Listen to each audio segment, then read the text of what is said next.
Hello. Hi, Star. I feared up. Oh my gosh. I filled up your beer mug.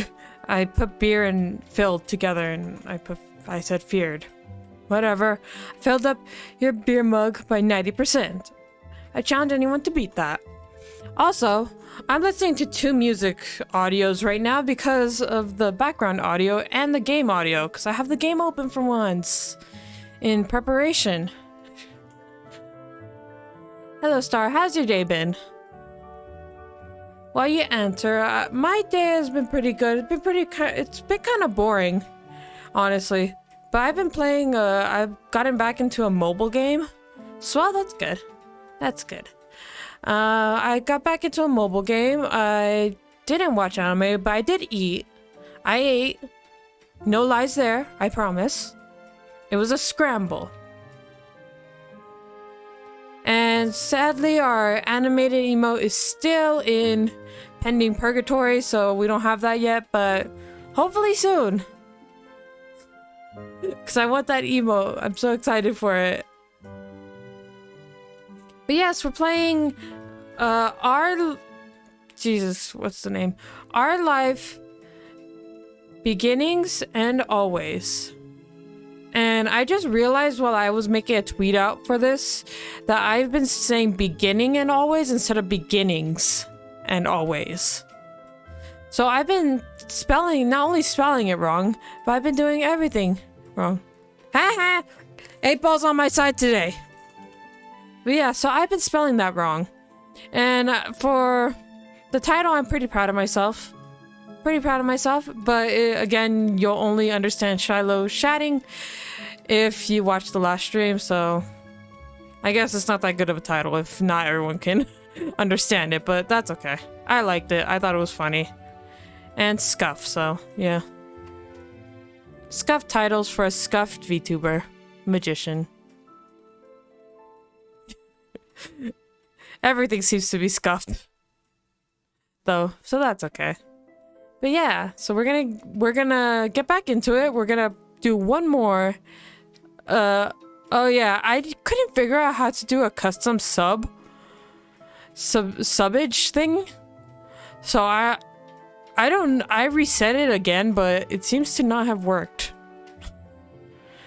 So I don't know what to do about that, about you not being subscribed, Star.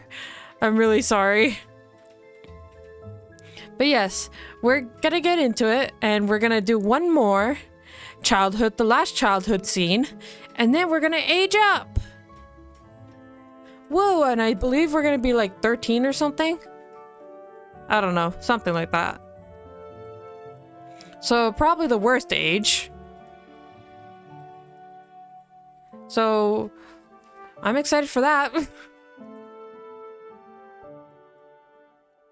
But yeah, my day's been going good. I already said that, and I'm saying it again, because I can. You can't stop me. But yes, my voice is a little tired. Like, it's a little, not sore, but it's a little tired. So I don't know if I'm going to be playing this game for 3 hours, maybe like 2 hours, and then maybe an hour of Osu. I don't know. We'll see. Or maybe just 2 hours of this game. I don't know. This stream might be shorter than usual. It just depends on how tired my voice gets. I need to scratch my ear. Okay. Let's get into the game. Boop, boop. Wait, why isn't it working? Okay, there it is. I just have to go to that all the time. Okay, there we go. Okay, is the game good? Wait, hold on. Config. Full screen. Oh, that's much better. But I don't like that, actually.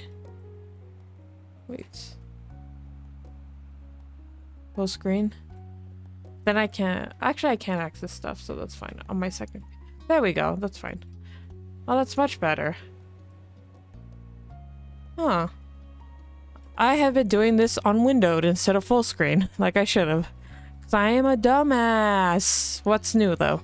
Okay, let's continue. And we're on our last one until summer ends. I believe there's 4 summers in this game. We've done shopping, grown up, long day, sandcastle, firefly, library, ghost, barbecue, and runaway. And I have more because I got the DLC. Looks good. Okay, thank you, Star. I have more because I blah blah blah blah blah blah blah. It's like I said, I got the DLC. So let's start with our last one, the one that sounded the cutest to me, sleepover. I always love sleepovers. Sleepovers were so fun. Oh, how's the game audio, by the way? I know it looks good, but how's the game audio? OMG, it's about Y7, hello! We're playing, yes, it is me! The game audio is low. Okay, let me put it up a bit. How is it now? Oh, wait, hold on. Let me go to this, okay? How is it now? But hi, Y7, how are you doing? We're playing our life beginnings and always. This is a, oh, thank you for the lurk, Y7. But yeah, this is a visual novel. A dating sim kind of thing. It's really fun so far. We're gonna finish our childhood and then move on to being 13, which I guess is still considered childhood, but I didn't know what else to put as the title, because, yeah, that's just how I am. Audio okay? Okay, good. We're starting with our lovely mom here. Alright, kids, we're done with dinner. Come to the table. Your stomach grumbled right on time as if you heard your mom's words. As if it had heard your mom's words. You halted your game and looked over. Mom was almost done setting the table. She was walking around the mahogany wood in the process of putting down cutlery. Mommy was still in the kitchen, humming under her breath as she turned off the stove and put empty pots into the sink to wash. From beside you, Lizzie stirred, uncrossing her legs and standing up. She stretched her arms above her head. Oh god, what was Lizzie's voice again? Fuck. Finally, I'm ready to eat. Then she cast a sly glance in your direction. You recognize that look. Last one to the table is a rotten egg. I haven't. But it was too late. Lizzie had already bolted towards the kitchen. You threw a cushion at her. You stayed sitting. You threw a cushion at her. Grabbing one of the cushions from the sofa, you threw it half-heartedly towards her in hopes of slowing her down. It wasn't firm enough, however, and the cushion landed with a plop on the group instead. In a short distance to the table, Lizzie managed to get there easily enough, slapping a hand over the wood. Mom moved just before Lizzie could bump into her. With an exasperated sigh, she resumed her work. I win again! Okay, you won because you cheated. You didn't win because you were racing by yourself. You didn't bother trying to talk to her about that. You didn't win. No, I told you we were both racing. You're just so slow. I wasn't racing and you know it. That sounds like something a rotten egg would say. Lizzie grinned, her hands on her hips, and looked over your shoulder. I love her outfit, by the way. It's so cute, the sunflowers. And the sunflower seeds down here, it's so cute. I don't know if I said that when we first saw her, but it's so cute. Oh, Cove's here. Cove, you can be the tiebreaker. Was that a real race that I totally won? You blinked. You hadn't noticed what he had been doing during this little event, which wasn't much. You spotted Cove still on the floor. His legs were crossed beneath him, the arm with the cast resting in his lap. He looked at the two of you with a slight frown. So, felt sort of strange to see him still here so late. Tonight, Cove had come to your house for a sleepover. Your mom and his dad had planned it a few days ago. Okay, Beta's quite nervous. You were excited when your moms told you the idea. There was so much to do. You weren't surprised. You were the one who asked your moms about it. Yeah, we were the one that asked. They had told you they would ask Mr. Holden. You looked forward to it since the moment you found out he agreed. And you even helped Mom search the storage room for a sleeping bag and extra bedding to prepare for his visit. Cove pursed his lips as Lizzie's question, but he didn't respond. Maybe he was planning on ignoring her. Not that Lizzie would make it easy. This wasn't the first time she'd asked him to be a referee for one of her sudden races. Hell, did I win or what? No. I love that. I love his face. He's like, no. What? I don't think you won. How come? It's not my fault Ara's slow. Cheating's cheating and cheaters never win. Oh. Oh, the voice acting, that's so good. It's so much better than my shitty voice acting. Bye, try. Cove snuck a shy peek at you before answering her. Oh, that's so cute. I pick her side and she picks me. You're a couple of rotten eggs then. That's enough. Nobody here is a loser or a rotten egg. You're each farm fresh. Oh my gosh. Which is a sentence I never thought I'd say. Now listen to Mom and come sit at the table for dinner, all three of you. You and Lizzie obeyed, sitting across from each other at the edge of the table. Lizzie blew a raspberry at you and Mom turned her back. Your parents brought the last of the food. Then they took their seats further down the table instead of sitting right next to you and Lizzie. Only Cove was left out. He had stood up from his spot on the floor, but he hadn't made a move towards the kitchen. Cove, you can sit too. Totally ate the 4 seats that were left. Thanks to the new seating arrangement your parents chose, one free chair was beside you, another next to Lizzie, and the last 2 were on the other side, where your moms were sitting. Sit next to me, you could sit anywhere you want to. You stayed quiet. I want him to sit next to me, but he could sit wherever he wants to. Oh yeah. Oh, it actually shows what we picked for us, because I have blue eyes, see? My blue eyes, Bob. Blink, blink, blink, blink, blink, blink, blink, blink, blink. Cove's gaze met your blue eyes. Briefly, he grinned back. He walked over, pulled out a chair next to yours, and sat down. You were glad he wanted to sit with you. He just needed to know it was okay. Now that everyone's situated, Mommy began to pass out plates. Okay. I love her nose piercing, and she's so pretty. So is the other mom. But I love her hair. The mommy's hair, I guess. So pretty. Dig in, kids. I cooked a little bit of everything for dinner tonight. Be sure not to avoid all the veggies. Yes, Mom. Each person at the table served themselves except for one. Cove hesitated again. Cove is me, Jesus. He fidgeted with his hands clamped on top of his knees. He didn't seem very comfortable doing stuff in someone else's house. Me. One dish seemed to have his eye, at least. That's pineapple chicken. Wanna try some? Oh, that sounds so good! No, not really, sorry. But then your mom had noted Cove saw nothing on his plate as well. Do you not like any of the food, honey? Maybe he hasn't tried Hawaiian food before. He hasn't? Wow. Please don't talk with your mouth full, Lizzie. Oh, it was more like... Oh, okay. Lizzie swallowed the bite she was eating, then she spoke again. You should try it now. She turned to Cove dramatically.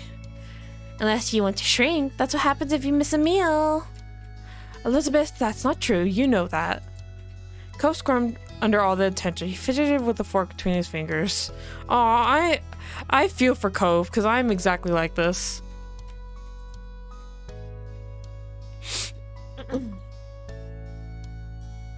Oh, whoops. I've had some things, just not any of this. Oh shoot, I knew I should have asked your dad what your favorite foods were. It's alright, Lonnie. Maybe he'll find a new favorite today. You weren't so sure about that. Cove didn't look like he was going to be trying the food anytime soon.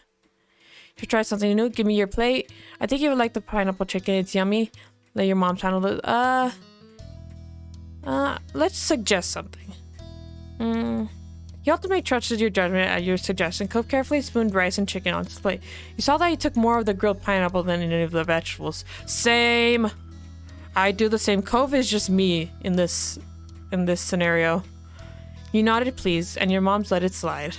At first, Cove poked at his food. Clearly, he was apprehensive to eat something new, but he took a few exploratory bites. It's good, huh? Isn't it? You don't have to keep asking.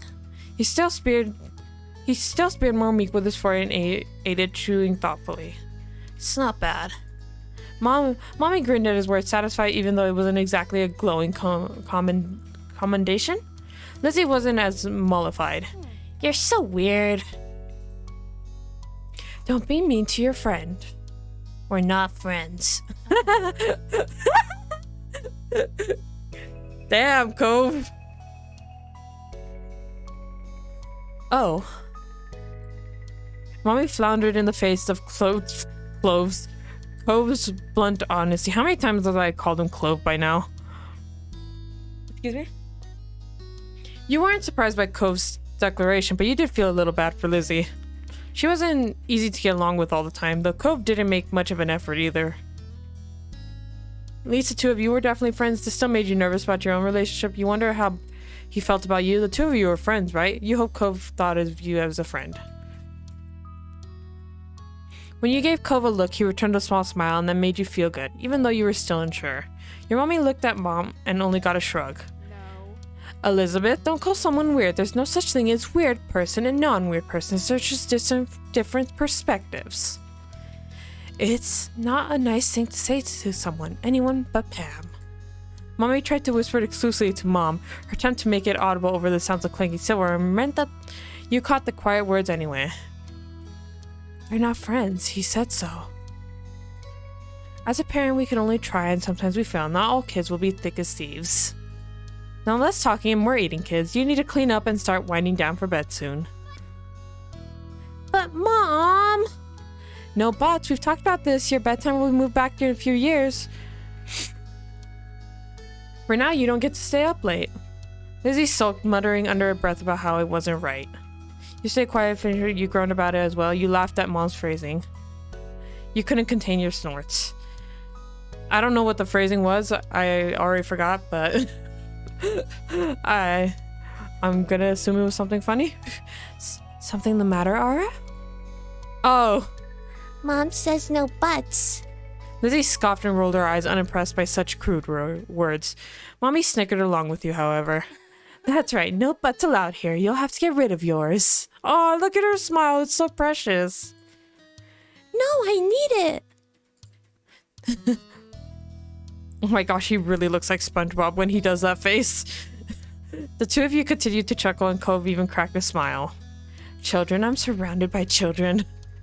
The rest of dinner passed by uneventfully. Cove was silent for most of it, even when you nudged him and tried to get him to talk. All too soon, the table was cleared, the games in the living room were put away, and you were all steered to your bedrooms. Mom finished tucking you in and kissed your brow just as Mommy poked her head in the room. All ready for lights out, you two? You were lying comfortably in your bed, the blanket hiked up under your armpits. You could kick it off later if it got too hot. Mom had set up a sleeping bag on the floor for Cove, just beside your bed. He had already wiggled inside. I think so. Perfect, I'll go say goodnight to Lizzie then. Oh, I think that was the wrong voice. Oh well. Mom tweaked your nose, chuckled when you squawked in annoyance, and left. Mommy took her place sitting on the edge of your bed. Sweet dreams. Sweet dreams, sweetie. You pressed a soft kiss on your forehead. You giggled as strands of her hair fell forward and tickled you. Mommy smiled down affectionately at you, then moved her attention to Cove, who watched from his spot on the floor. Do you need anything before falling asleep, honey? What does your dad do?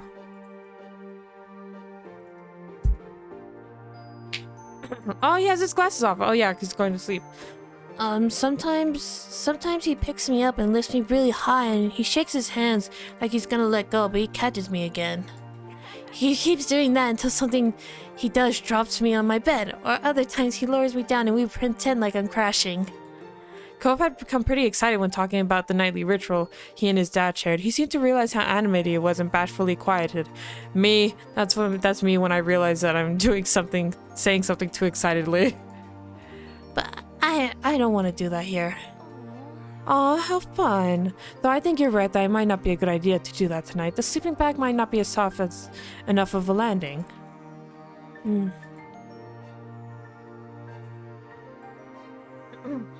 If there's anything else, you can always ask me or Ara's other mom. But I'm the nicer one. Just don't tell her that. She laughed good-naturedly and stood up. Take care. Sleep well, Cove. Night. Leaning against the door jamb, she rested a hand on the light switch and looked to you. Good night. Sleep tight. Don't let the bed bite. With a last smile, Mommy turned off the lights and stepped out, closing the bedroom door behind her. You listened to her footsteps fade as she walked down the hallway. It felt weird not to be doing or saying anything with your friend nearby. You were meant to just lay there awkwardly and it made you uncomfortable. You were happy Cove was spending the night, but you couldn't shake the conversation from earlier at the dinner table. Cove had said that he and Lizzie weren't friends, but that wasn't part that was bothering you. You couldn't stop from wondering what he really thought of you. You decided to ask him. Hey, Cove? Yeah? Are we friends? Cove didn't speak for a few moments, and you wonder if you startled him with your question.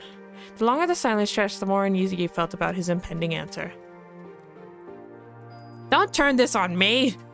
Do you think we're friends? You wrinkled your nose at the question being redirected back to you. Exactly. What Cove had asked made you think that maybe he hadn't even questioned it before, and now more than ever you wonder if you should have kept quiet instead. We're best friends? Yeah, we're friends. We're best friends. I don't know, not really. You decide. We're best friends or yeah, we're friends.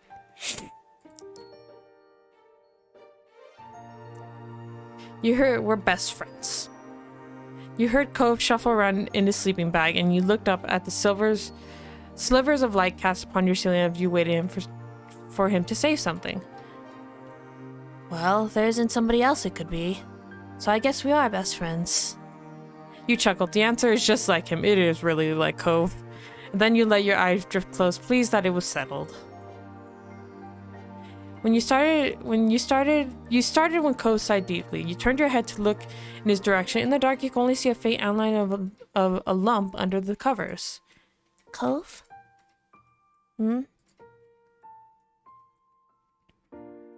What's wrong? I can't sleep. Why not? He shifted, or at least you thought he did. You couldn't see anything since your eyes were still adjusting to the dark, but you heard his sleeping bag rustle. I want to be in my bed. Oh. Cove sat up. Your eyes had gotten used to the low light level, so you could see him better. He got out of sleeping bag, wobbled toward your side of the table, and pulled open the top drawer. What is it? I'm getting my glasses. You sat up too, watching as he reached inside. He paused for a second, then pulled his hand out. Instead of glasses, though, he was holding a book. Cove turned it around in his hand, trying to figure out the proper orientation for it. You knew, even without reading the title, which one it was. That was one your mom's would read to you. It was special. Be careful, that's mine. I thought you were looking for your glasses. I was, and I felt the book. It looks cool. The compliment he afforded your special book had you grinning. Your confusion forgotten. It's really cool. Oh my gosh. Ara's poor voice. Or my poor voice. It sounds awful, I bet. Oh yeah, what's it about? It's a story I thought that's it, a squirrel. It's a story about a squire who wants to become a knight, and there's magic. Does it have mermaids? No, but... The dragon and crazy thing that Mommy reads uses different voices for every character. It has cool pictures, some even take up the whole page. I love the main character because Squire is really brave and funny. Some of them were really... Let's say the voices, because that's what I'm doing right now. Some of them were really silly too. There's lots of characters and they all have good lines, so it's fun. You only realized after that you spoke more strongly than you had meant to. Your cheeks burned. This must have been how Cove felt earlier. Thankfully, Cove didn't seem annoyed. In fact, if you didn't know any better, it seemed he liked the explanation. Cove looked excited by your words. He flipped the book over and focused at the backside summary. He must have been pretty interested in it. You were reminded of the hours you'd spent hearing the tales. No matter how many times you read it or how you had it read to you, you were still entertained by the story and pictures inside. You glanced out the window. The moon was still high in the sky.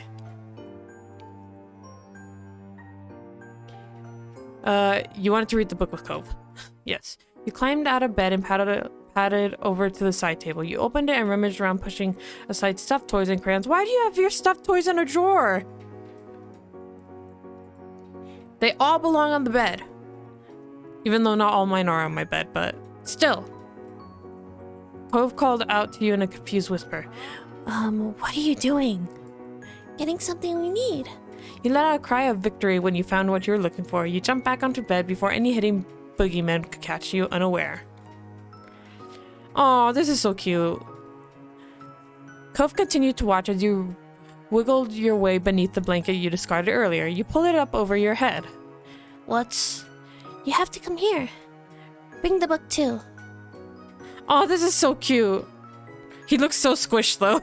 After a minute, the bed dipped as Cove got on it. Then the blanket shifted. You fiddled with the flashlight in your grip, feeling for the switch. With a click, the small face flooded with a bright light. That actually hurt my eyes a bit. Cove sputtered, putting a hand up to shield himself from the beam. Move it somewhere else. Sorry. Aw. You hurriedly tilted the flashlight so it was shining down at the floor of your blanket cave and away from Cove's sensitive eyes. Now we can read, and my moms won't know. I do this all the time. I never tried something like this before. But you couldn't sleep, and I don't want the sleepover to end, so I thought we could stay up together. Do you want to try? Cove nodded, pleased by his straightforward response. He placed the book between you and flipped it open to the first page. Meanwhile, he laid on his belly and shuffled closer, picking up the flashlight to shine it on the pages. His face was illuminated with a warm glow. You mirrored his position, leaning in so you could see the book better. Your foreheads nearly brushed until you shuffled back a comfortable distance. You wanted the story to be narrated. You loved it when Mommy read it to you. Why not read as loud as you dared this time of night? Though you felt a little embarrassed, your excitement over introducing another person to this special story won out. You didn't even need to study the page for long. There once was a squire who dreamed of knighthood. All they wanted was to do good. Cove was taken back when you began to recite the words by heart. You even pronounced knighthood properly, a word which had given you grief in the past. Aww, that's so fucking cute. His reaction encouraged you to keep going. Soon you got an exciting part, the squire and the dragon's first meeting. The squire walked up to the fearsome dragon, their borrowed sword in one hand and a torch in the other. Her red scales danced in the light like flickering flames. Could you say the dragon lines? Do you need to get your glasses? Okay. No, it's my head hurts if I don't wear my glasses for a while. I could see things, kind of see things all right, but I don't know any voices. That's okay, it's fun anyway. Let me just... I'm turning this down a little bit because it's a little loud for me.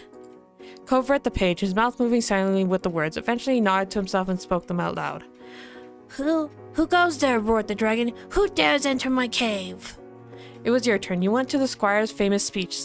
The next time you looked up from the page, your gaze landed right on Cove. His eyes were following the text, a soft smile lining up his features. A lock of his hair fell into his field of vision, but he gave it no notice. He was lost in the story. Aww.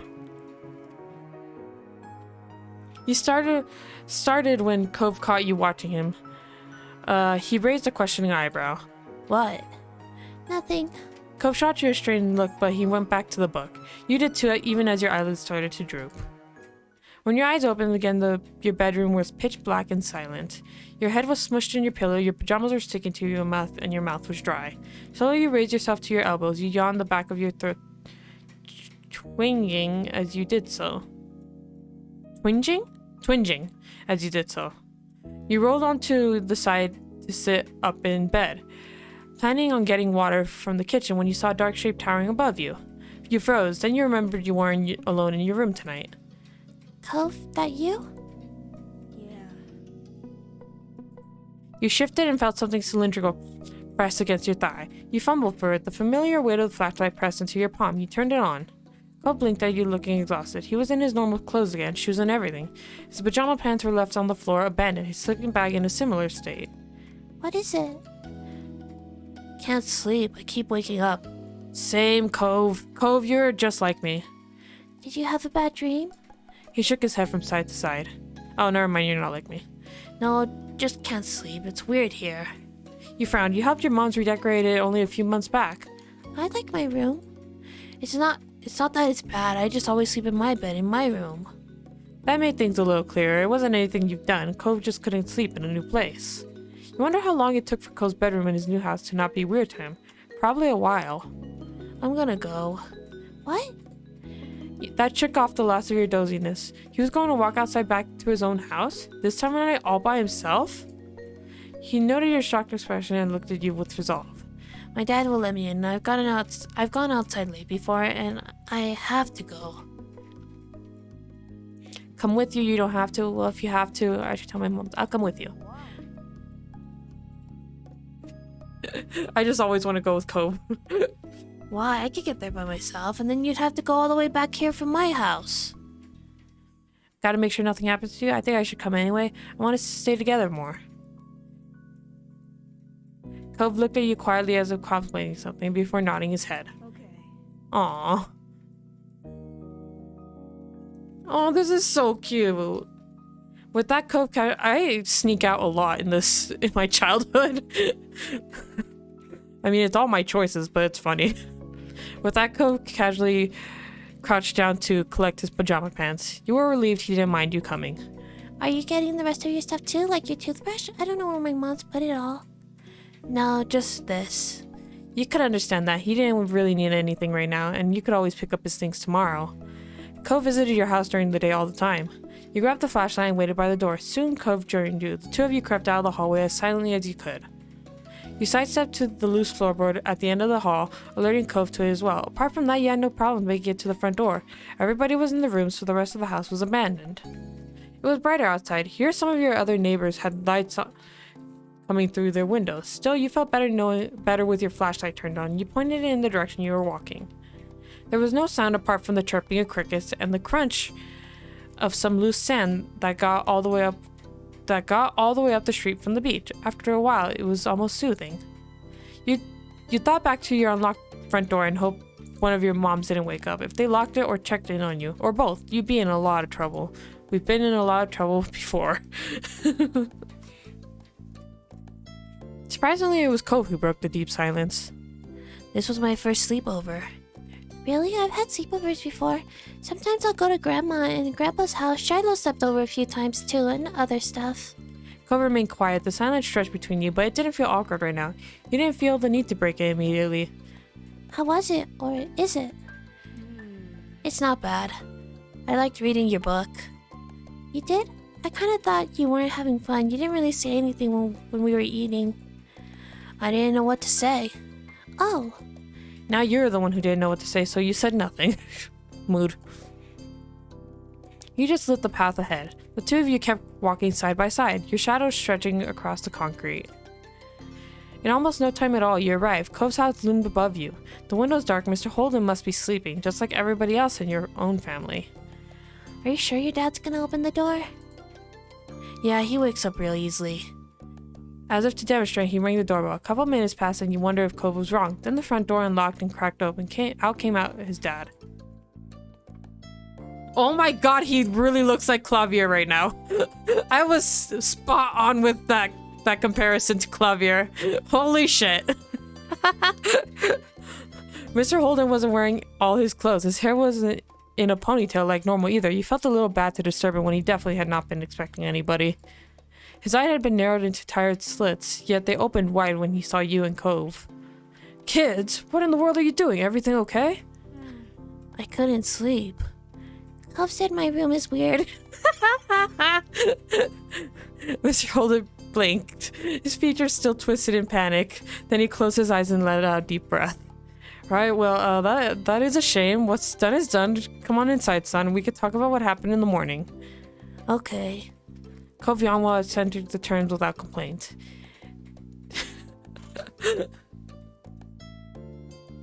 That's so funny. Thank you for dropping him off, Aura. I think you'll have to be part of the conversation tomorrow, but we'll deal with that with what to do next time. Now, let me walk you back. It's not safe for you to be out this late by yourself. He moved to step past you, but you shook your head. I'll be fine, Mr. Holden. My house is right there, and I have a flashlight. Mr. Holden remained where he was, his brow furrowed, and placed a hand on Cove's shoulder blade. Then, I'll stand right here. Cove and I will be your lookouts. We'll close our door once you've made it back inside. You nodded your head at the compromise. Have a good night. Take care.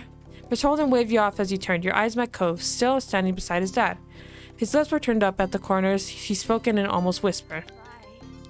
Bye, Aura. Thanks for coming. Flashlight clutched in your hand, you jogged back over to your home. You did feel better knowing Cove and his dad were watching to make sure nothing happened. Once you got to your front door, you glanced over to see the two waiting. You waved faintly. You saw Cove wave back. You quietly closed the door behind you, smiling to yourself. Then you tiptoed into your bedroom. The flashlight was returned to your drawer in its rightful place. Although Cove had to go back home in the end, you still considered the sleepover to be quite a success. You did hope the next time he'd be able to stay the whole night, whenever next time came along. The next morning, you were awoken by the sound of Mom's voice and a soft shake on your shoulder. Aura, wake up. It's time to get up and at 'em. Aw, thank you, Ami. Ami, thank you for the raid. Oh, I think I need to place that somewhere else. Actually, I think it's fine. Thank you so much. How was your stream, Ami? I was lurking in there before I started streaming. Ah, the cows, the spinny cows. I love the spinny cows so much. Oh, hi Raiders. I always forget to introduce myself. My name is Arabella Arcanum. I'm a magician with no magical powers, but I do have a magical cat you can redeem to show up on screen. And we're playing a visual novel called, oh my god, what is it called? Our Life Our Life Beginnings and Always. Oh yeah, I saw you were playing The Sims. And thank you for the shout out, Star. Yes, the cow emotes. I love the cow emotes. Let me put them too. Where are they? Where are they? Where are they? Where are they? Where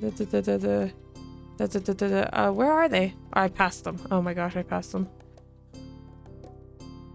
Oh, they're right there, duh. There we go. Whee! Hold on real quick.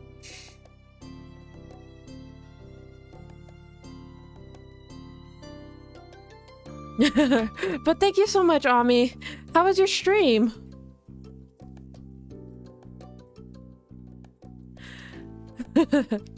We just got finished with a sleepover. It was very fucking cute. And we're about to age up. Okay. The sun was peeking through the curtains and you rubbed your eyes as they adjusted to the new light.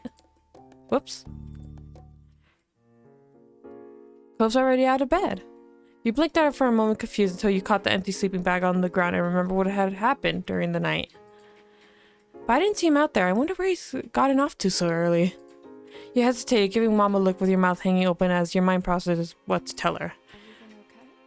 Ara, is everything alright? Cove couldn't sleep. He said my room was weird. Was decorating with not enough plants. Oh, yeah. There's a lot of plants in The Sims 4, but I never know what to do with them when I build. I'm a shit builder in The Sims, though. I consider myself okay at making Sims themselves, but I'm awful at decorating houses. But yeah, decorating is fun. I should play The Sims one day. It's really fun.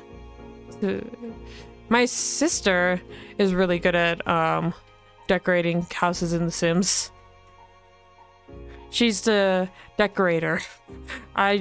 She's also good at creating Sims. I'm not. Well, I am, but not as good as her.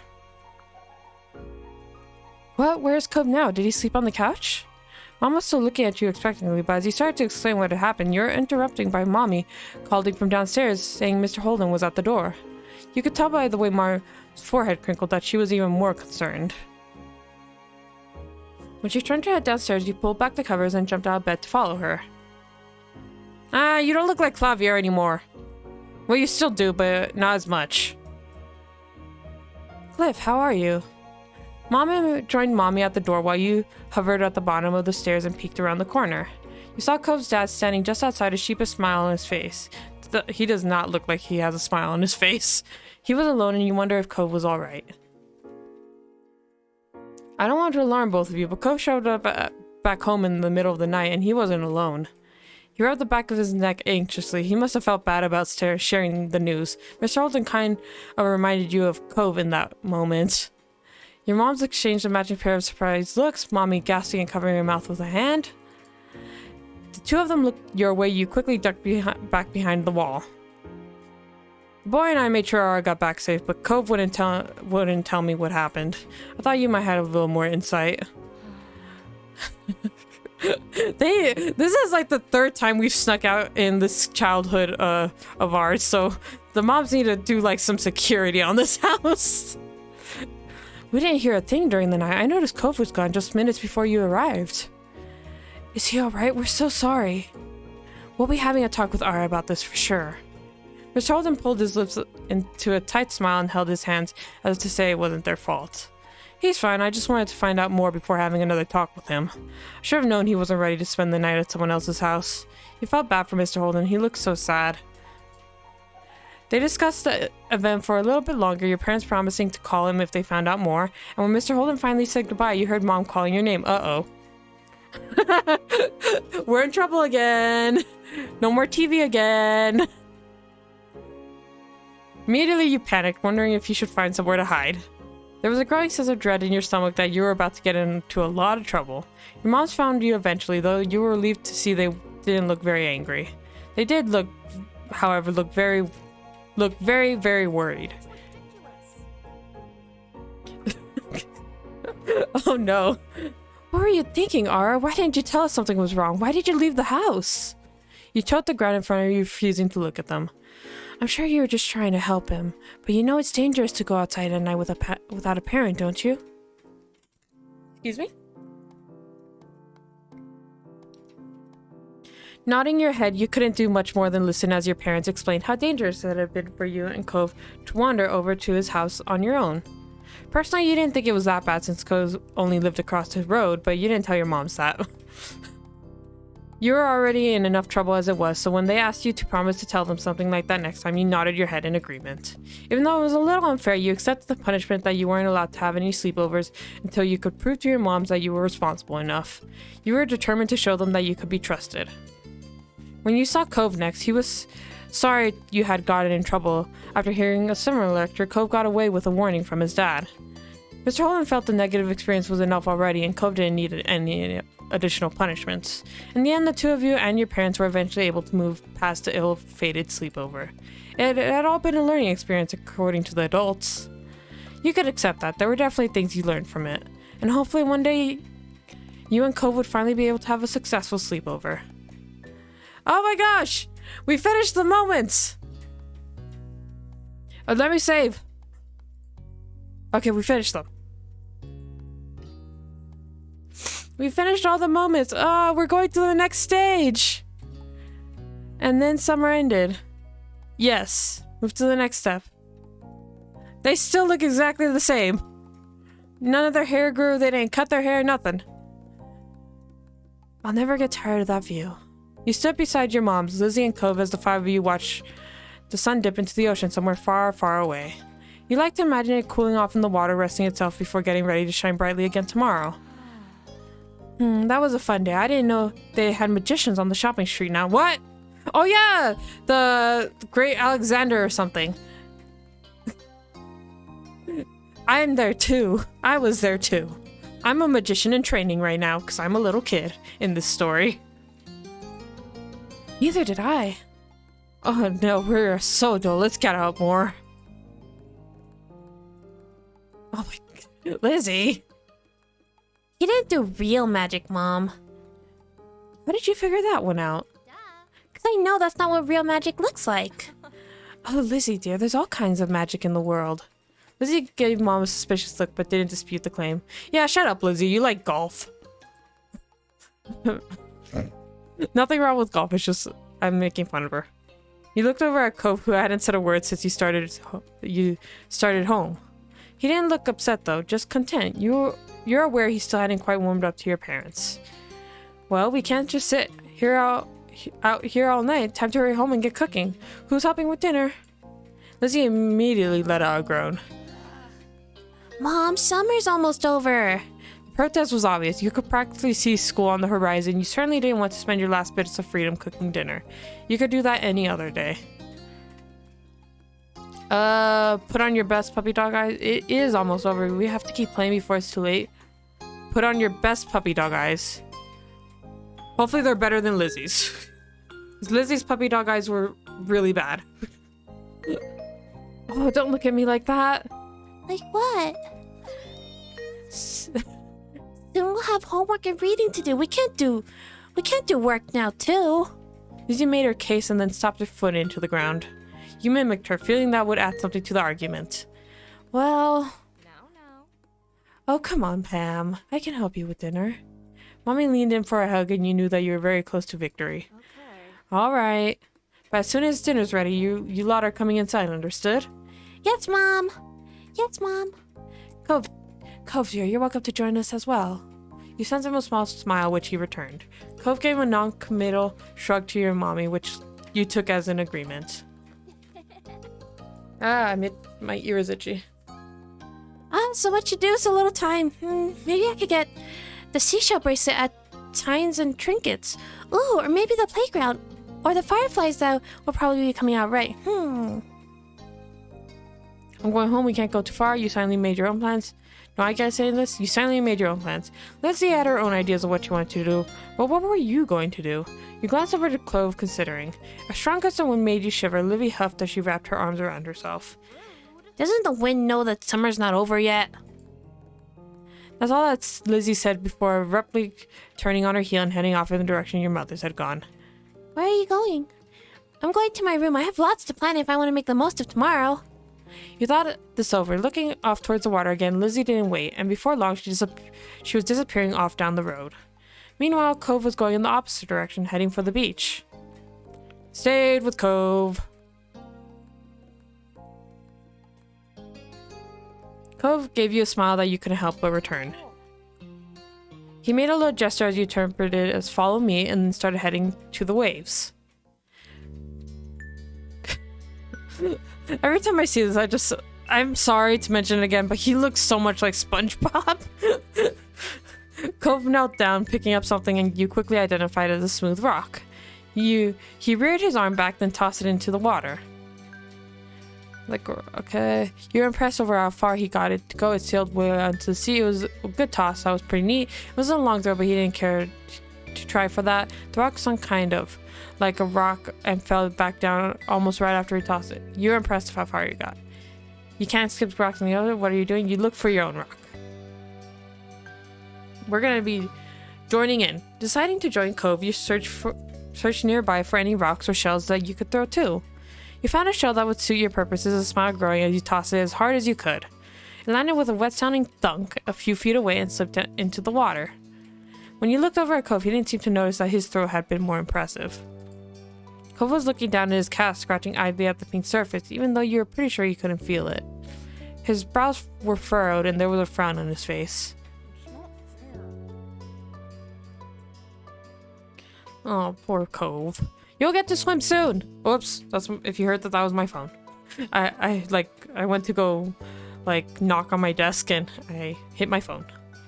It's not fair. I've had to wear this cast for ages. I can't even swim. When do you get it off? How'd you get it? Ooh, can we learn? But he might not tell us. I want to know though. Oh, jet skiing. I was jet skiing. Your eyes widened?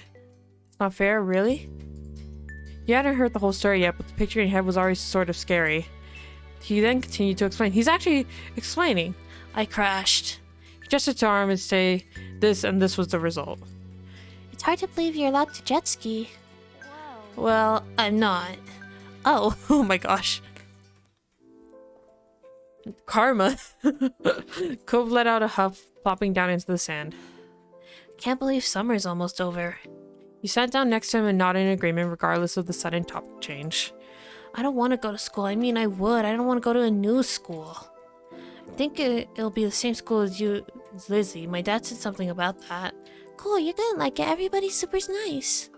You only been to the one school, but you were sure that his old school couldn't have been that much better.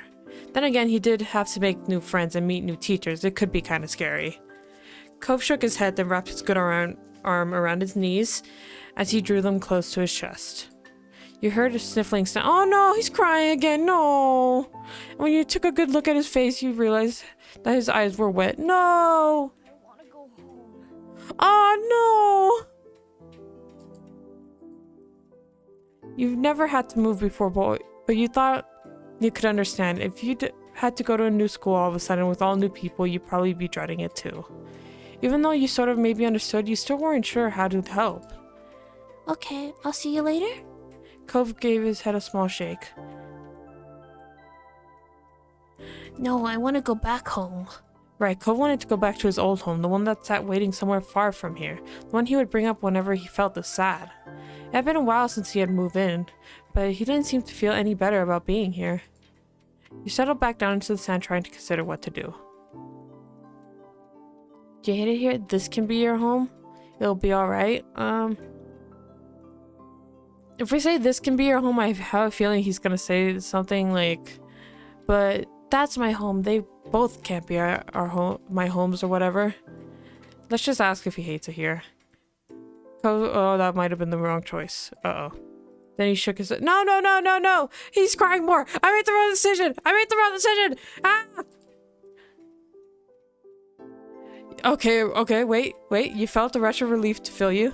You liked having Cove here. It would be sad if he'd been miserable the whole time. Okay, that's good. Aww! That's so cute! You're not going to leave, right? You'll still be around? The question was a little surprising. Of course. Your parents would have mentioned if you were going to move or something, right? Oh my god, that'd be so fucking sad. After a second, Cove gave a little nod. Once I get my cast off, we could go swimming. You were fine with him changing the subject again. Okay. I like swimming, so I would love to do that. You had to say swimming did sound fun, even if it was already getting chilly out. Cove smiled and looked back to the waves. My dad keeps saying I'll get used to everything eventually, that I'd feel better than it used to make me angry. I didn't want to get used to everything. You spread a glance over at Cove and saw the anger had slipped off his face in favor for something almost puzzled. But maybe that would be okay after all, as long as I really do feel better. I can't see it. You could remember a long time ago when you first started going to school. You had absolutely not been okay with the idea of being away from your parents for most of the day, to listen to strangers to tell you what to do, and sit with kids you've never met before. Things changing is hard. I'll make sure you do. Oh, we can hold his hand! Let's hold his hand again! You're not quite sure what to say to that, so instead you reached out to take hold of Cove's hand. The one closest to you is the one in his cast, so you made sure that you were very gentle. Oh, thank you for the hydrate star!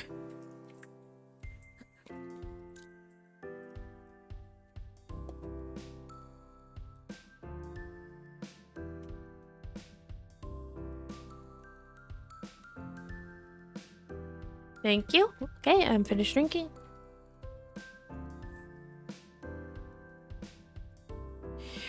You're not quite sure what to say to that, so instead you reach out and take hold of Cove's hand. The one closest to you is the one in his cast, so you made sure you were very gentle.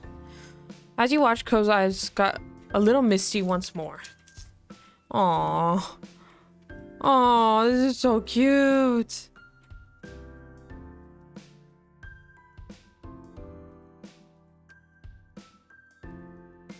You got the feeling that they were different tears than from the ones before, though. Aww. Aww. I hope next summer I'll surf and go exploring and everything will feel like it's supposed to again. You gave a little nod, resting your head on your own knees. The two of you just sat quietly, taking in the sounds of the waves. You hoped that Cove would be able to accept this place as his new home. You definitely tried to help in what ways you could. There were so many wonderful things here Cove probably hadn't even seen yet. Lost in thought, you started a bit when you heard a faint, familiar sound. The sound of your mom shouting your name. You looked over your shoulder, realizing it was probably time for dinner. Time had gone by really fast. You stood up and dusted the sand off of yourself. My mom's calling. It's time for dinner. You should come. Cove looked at you, expression screaming reluctance, yet ultimately, okay. When you smiled, Cove returned one of his own. Aw. Thanks. It was nice. You were right then. Were you right then? Wait, what did that say? It was nice where you were right then. Oh, okay. That's so cute. But the two of you couldn't stay in there in your own little world any longer. You were being called forward. So the both of you ran towards your house, leaving the waves and summer behind. Aww, now on to the next one! On to the next summer!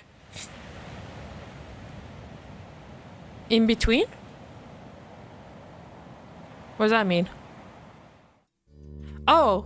I can change what I look like. I'm just gonna keep it the same. Actually... Oh, so as a kid I could have had long hair. I thought this was like... Okay, so I'm gonna save this hairstyle for when we're older. So for the... We'll have... Oh my gosh. Oh, the little pigtails are cute. Oh, those pigtails are even cuter. As a kid, we'll have ponytail.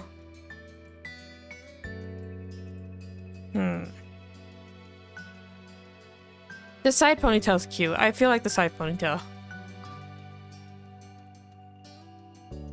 Yeah, everything stays the same. I didn't know this. I didn't know we would be able to change everything. Okay, so there we go. Yeah. We'll have short hair when we're older. Let's pretend we had long hair when we were a kid. Rosy cheeks, freckles, acne. Oh, we could have acne. That looks cute. It does, right? Lips thin.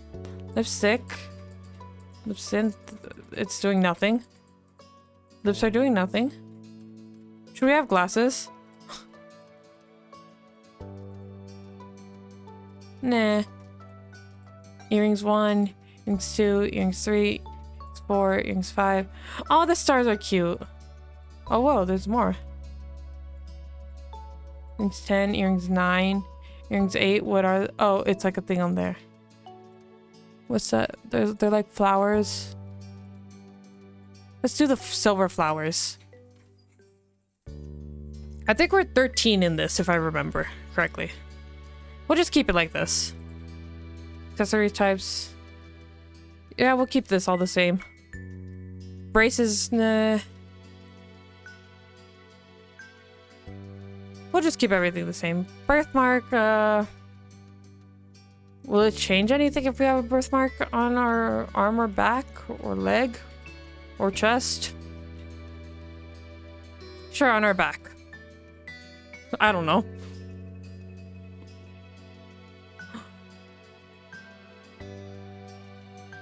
I think this looks good. Done. Feelings for Cove.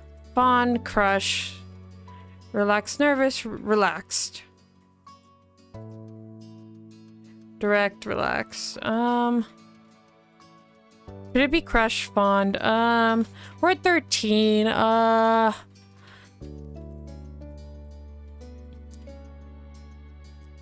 Let's stay fond? No. Or should we do crush? I don't know. We're probably relaxed around him. Because we grew up together.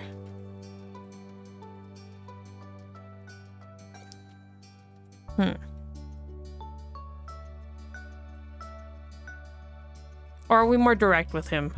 No, we're relaxed with him. Let's say fond. Yeah? Let me save it just because I want to change it. I don't know. What do you think? Should we be a crush or fond? Should we be crushing on him or just fond of him? Because we still have 2 more stages after this, so I'm thinking fond still. And then we grow a crush as we get older. That's what I'm thinking. Because I like the slow burn. Yeah, that's what we'll do.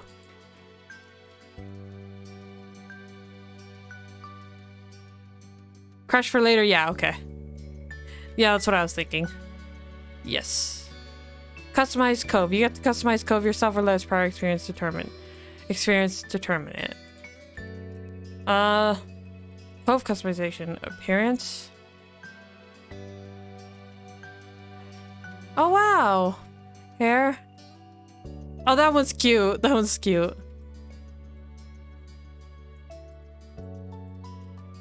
I don't know. What's on there? Lizards? Necklace. Yeah, necklace. Right? Oh, that bracelet's cool. This is cool too, though. Left wrist. Oh, he has a scar. Glasses. He had glasses before. Maybe he got contacts. I don't know. Or should contacts be for... Contacts when he's older. Pants.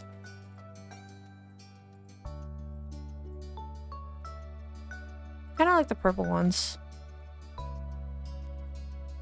That necklace does not match, but I feel like I'm... Oh, PJs. No more SpongeBob. Yeah, no more SpongeBob. PJs. Yeah. Well, when he's in PJs, he shouldn't have his Yeah, purple. We'll go with that. Oh, jacket.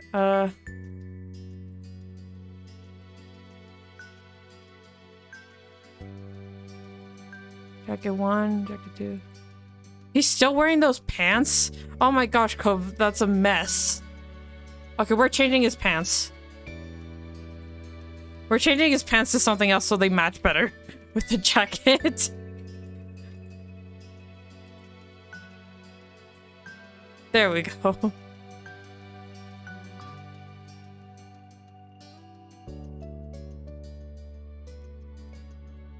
Which glasses are better?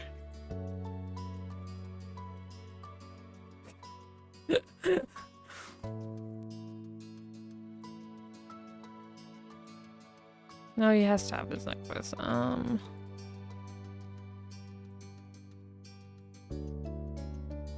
Glasses, you don't need them for sleep. And glasses 1. Why is it not? Glasses none. Oh, he has to have glasses on all the time or none at all. Oh, okay. That's a little weird, but okay. I thought it was different sections. Okay. We'll put glasses. Yeah, I think that looks okay. Done. Feelings for Derek?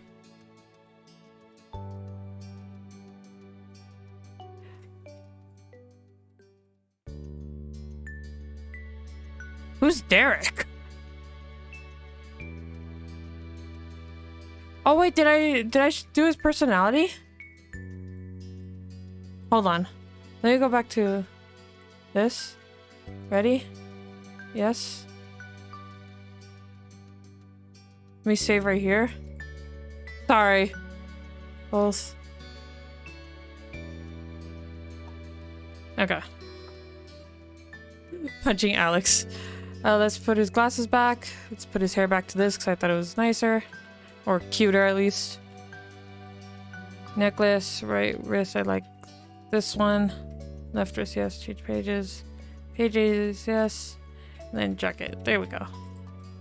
Done. Studious mix. Personality, moderate, can warm, and sporty.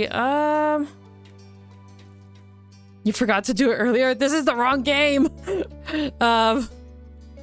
For that command, but personality. If this is what he is naturally, like sporty and warm.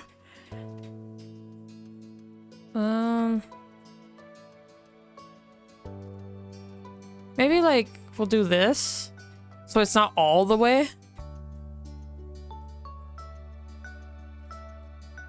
Done. Okay. Nervous, fond. Nervous, let's save this too for Derek. I don't know who Derek is, but apparently there's a Derek. Do we got multiple love interests? I thought it was just Cove.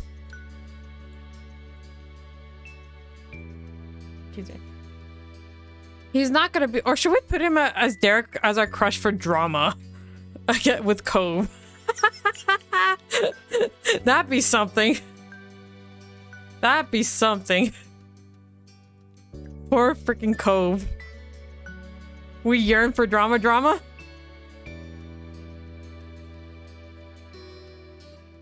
Nervous crush. Okay, it'll just be our first crush.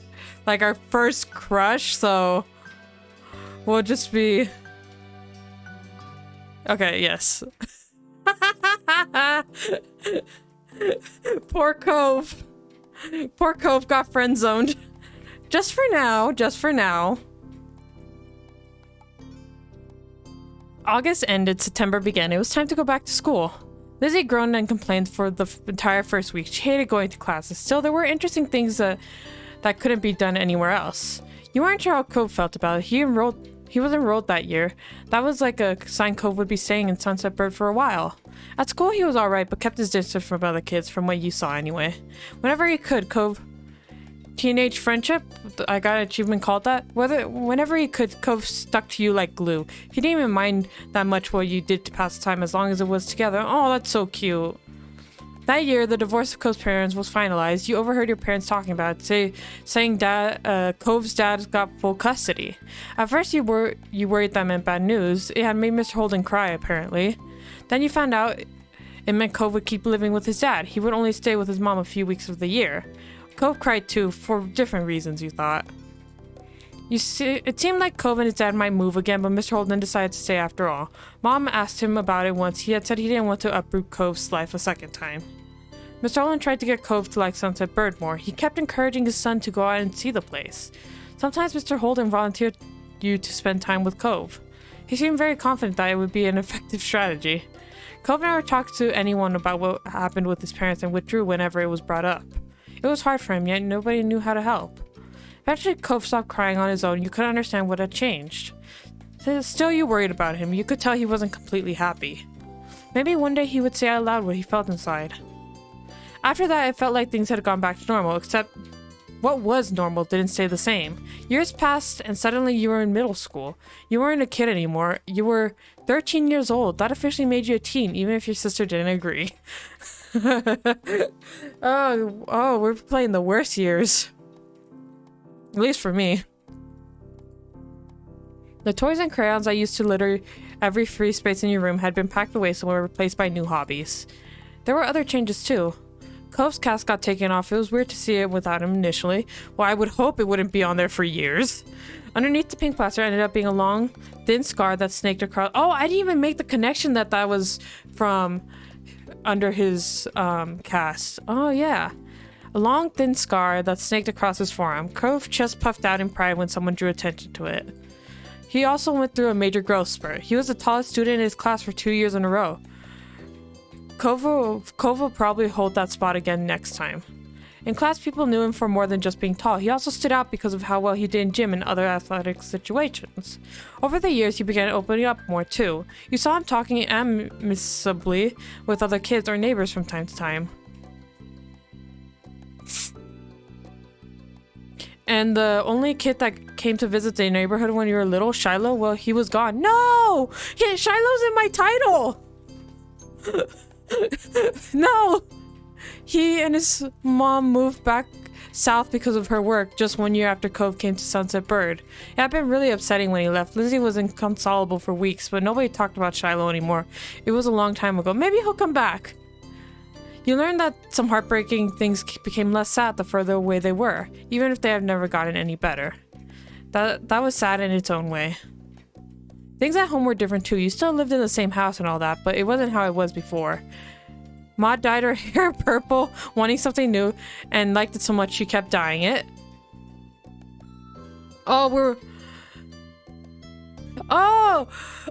calling her Ma now. You remember calling her mommy as a kid, but something like that seemed awkward nowadays. You were much too old for the word. Lizzie felt too mature for a nickname too. She insisted on everyone calling her Elizabeth, so you did.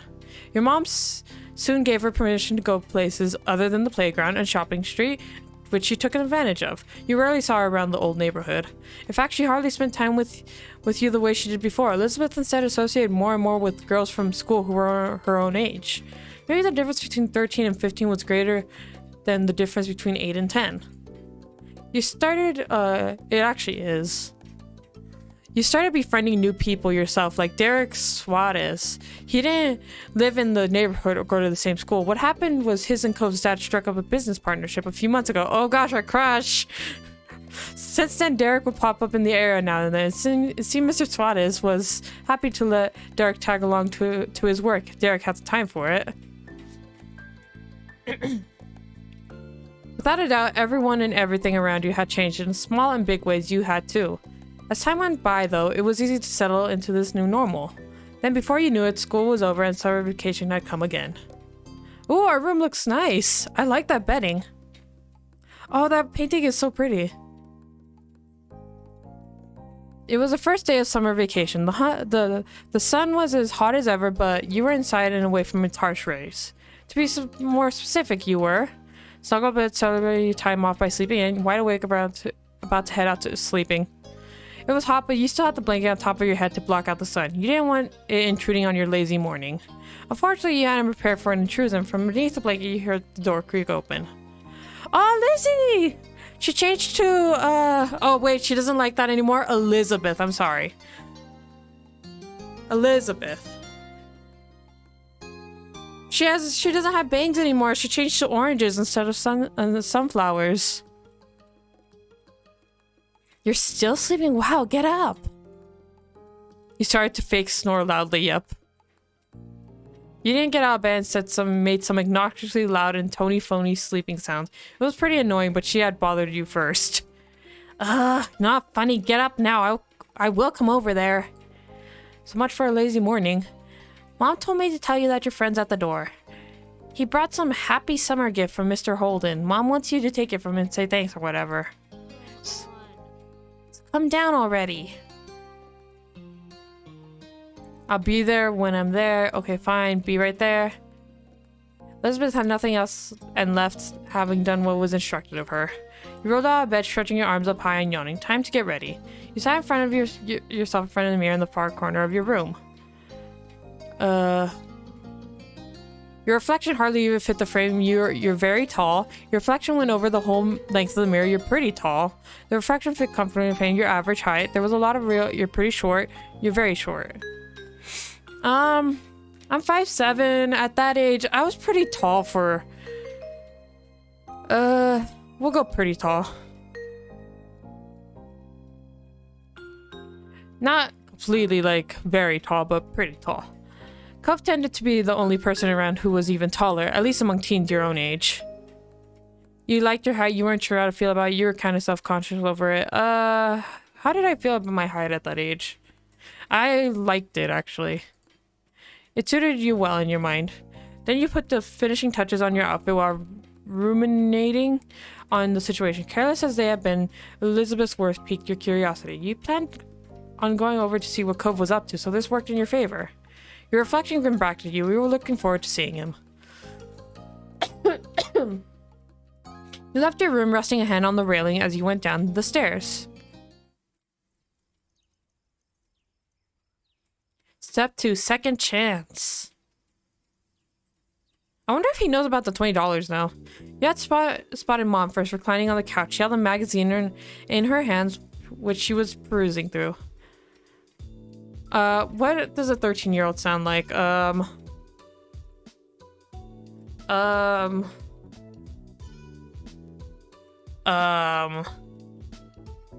don't know. Morning, Mom. She looked at your greeting, a smile instantly appearing on her face. I knew she had that hairstyle! How the fuck did I know she'd have that hairstyle? Oh, it looks so cute. And she changed her outfit, too. Good morning, Ara. Thank you for coming down. Ma's at the door with Cove. He can't stay over today, unfortunately. Why don't you go and thank him before he leaves? You nodded and made your way to the front. I want to see Ma's purple hair. You nodded and made your way to the front of the house. Just as she said, Ma was there making conversation. She must have heard you because she looked over her shoulder. Oh, it's not that much purple. That's actually a very pretty purple. Look who finally made it. Morning, sleepyhead. Ma reached forward and you knew she was about to pat you on the head. Excuse me? Yeah, they. Okay. She was taller than average for an adult woman, so you were still little in her eyes despite being big for your own age. You pushed her hand back and groaned. You pushed her hand back and laughed. You tilted your body aside to dodge. You happily let her do it. We'll laugh and push her aside. Ma could be so ridiculous, thought, but that was okay. Ah, you're the last one down today. You know that? Sorry about the wait. What did we get? I was gonna say longer, so you're welcome. Morning. Life isn't a race. Let's be, what's it called? A wise ass, I guess. Funny, I don't think that excuse will work if you're late for anyone other than your own mother, though. With a small laugh, Ma stepped aside. Cove was just as you remembered, exactly how you came to know him to be. Oh, this is so cute! This is so cute! He leaned uncomfortably to the side in your doorway as his bushy hair covered part of his face. His features were pinched in embarrassment and he shifted from one foot to the other. He was holding what must be the much talked about gift. At first glance, you figured it must be a bouquet of flowers, then you gave it a real look. No, instead it was carefully cut fruit. That's so cute. Made a lot of sense that it was actually from Cove's dad. You had to suppress a laugh at this showing. You couldn't imagine many folks buying that sort of thing for their own personal enjoyment. That kind of arrangements were built for the presentation, likely to impress whoever was then inevitably going to receive it. See, no matter how long he lived here, Mr. Holden would keep going out of his way to be neighborly, and Cove would always be roped into participating. Cove smiled at the sight of you, the string of his goofy errand. He was clearly embarrassed to be on east.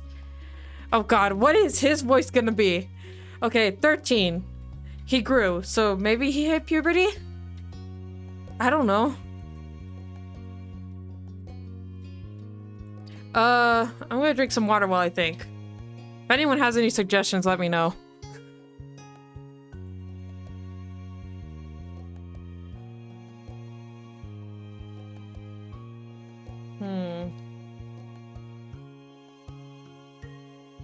Hey, Ara.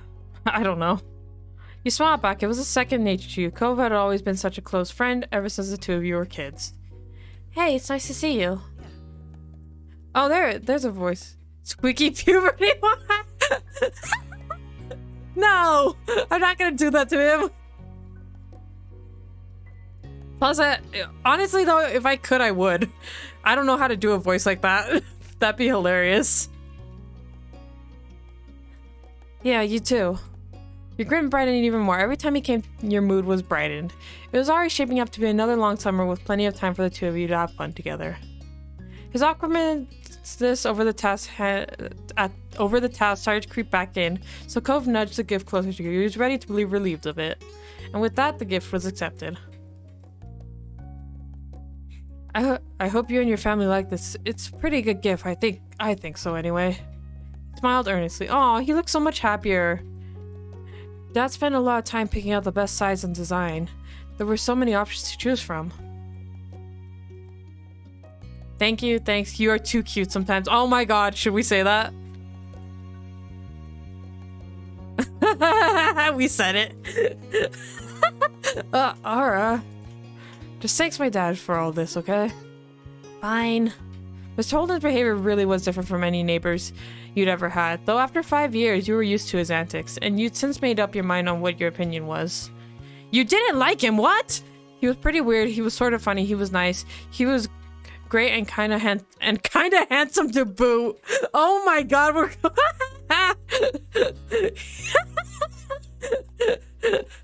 oh my gosh. I mean, he does look like Clavier, so I have to admit, he was kind of handsome.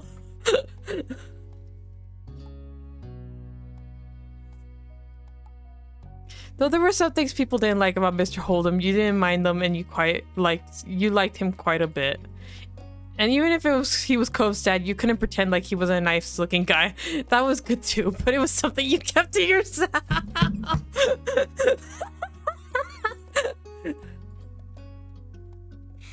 Your thoughts were quickly interrupted by a shout.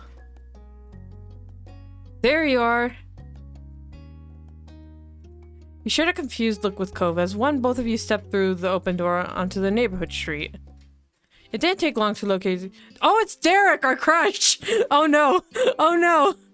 It didn't take long to locate the source of the noise. You spotted Derek just a few yards down the road. He ran up to you. You're confused at the sight of it. Why would we be displeased? He's our crush. You're happy. Derek was certainly a welcome guest in your neighborhood. It was a pleasant surprise whenever he showed up.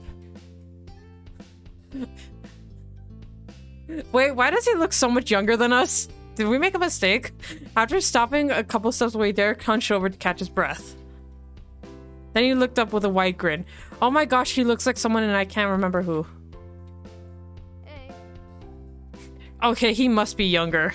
I don't like that we made him our crush. Hey, guy and gal. Oh my god, he is so much younger. Why is he your crush? Why is that an option? Either that or he's just short. Uh-oh.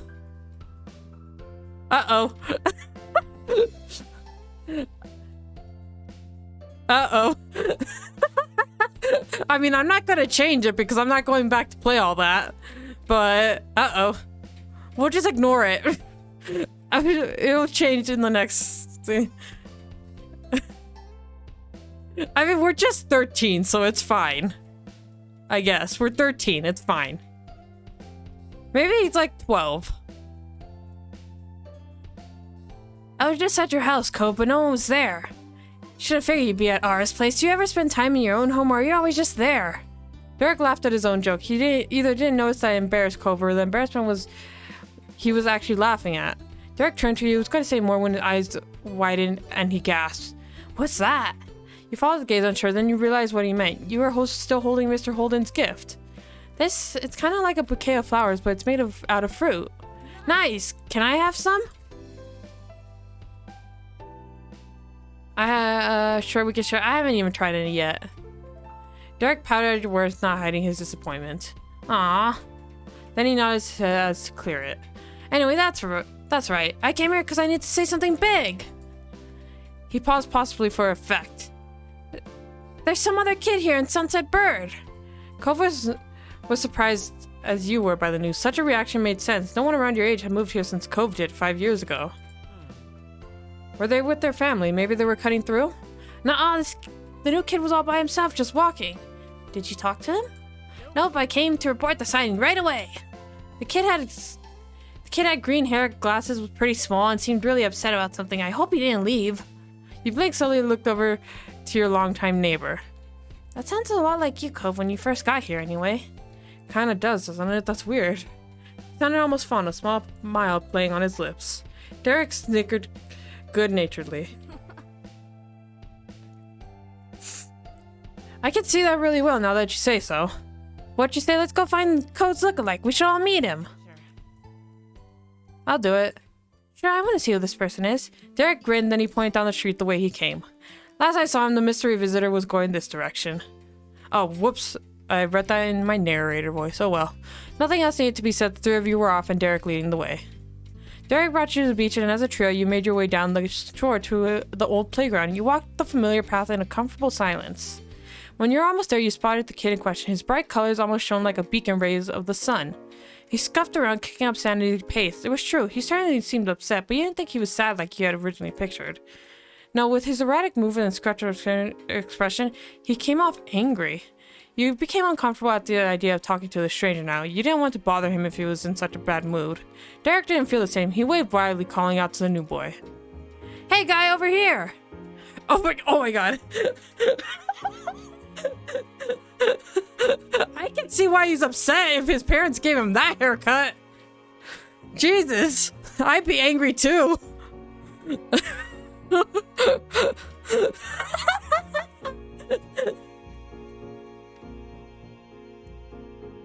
Okay. The kid whipped around, an impressive scowl carving deeper onto his face. His eyes were tired, but strong hostile energy still radiated from him. What is it? What do you want? The sharp tone made Derek flinch. He shifted on his feet. What's your name? Jeremy, what that is? No, I'm Derek. And that's R & Cove. We were just walking around and saw you. We wanted to say hi. There aren't a lot of kids our age in the neighborhood. Yeah, so you know, it's cool to see someone else here. Strangely, Jeremy grew fierce by your response. If steam could erupt from a person's ears, it would have happened then.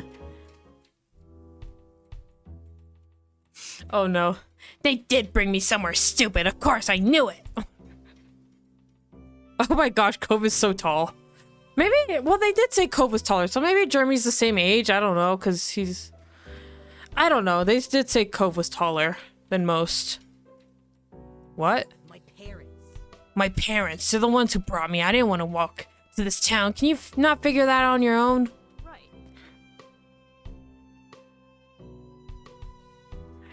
Right, my dad brings me to Sunset Bird too when he has to come from work and all that stuff. It's not bad.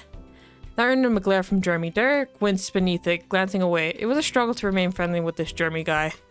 I mean, I wouldn't want to come here for a real vacation probably either. That's an understatement. This doesn't count as a vacation. It's a waste of time, a chore. My parents' family is nearby. We just had to come see them. Ugh.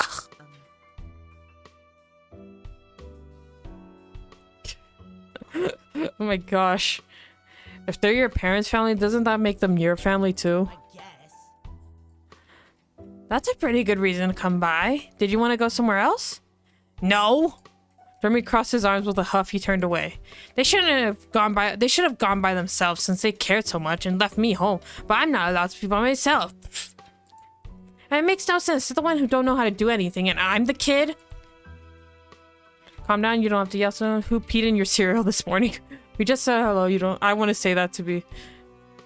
I want to say that so much. I'm gonna say that.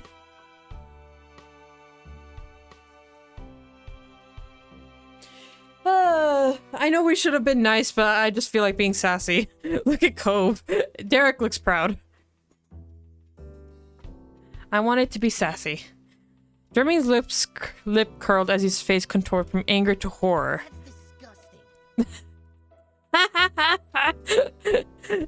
Why would you think of something like that? It's disgusting.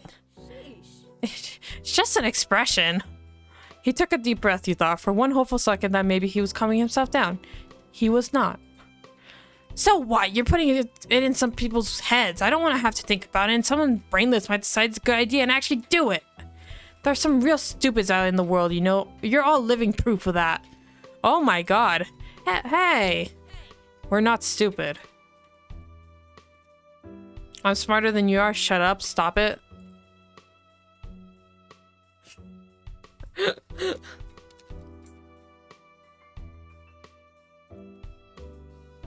Oh my gosh. This kid. How are you gonna prove that when you're just saying one moronic thing after another? You turn to Cove, lowering your voice. The two of you aren't that similar after all. Jeremy must have good hearing though, because he caught that private exchange and scoffed. Stupid.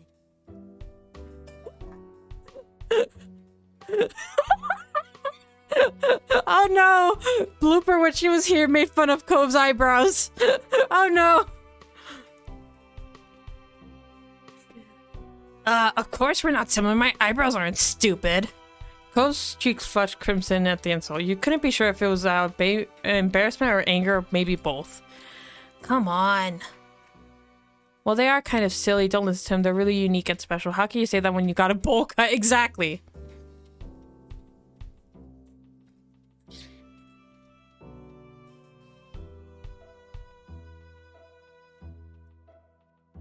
Yep, it's embarrassing and awful, but my parents made me. I won't have to have it when I'm older.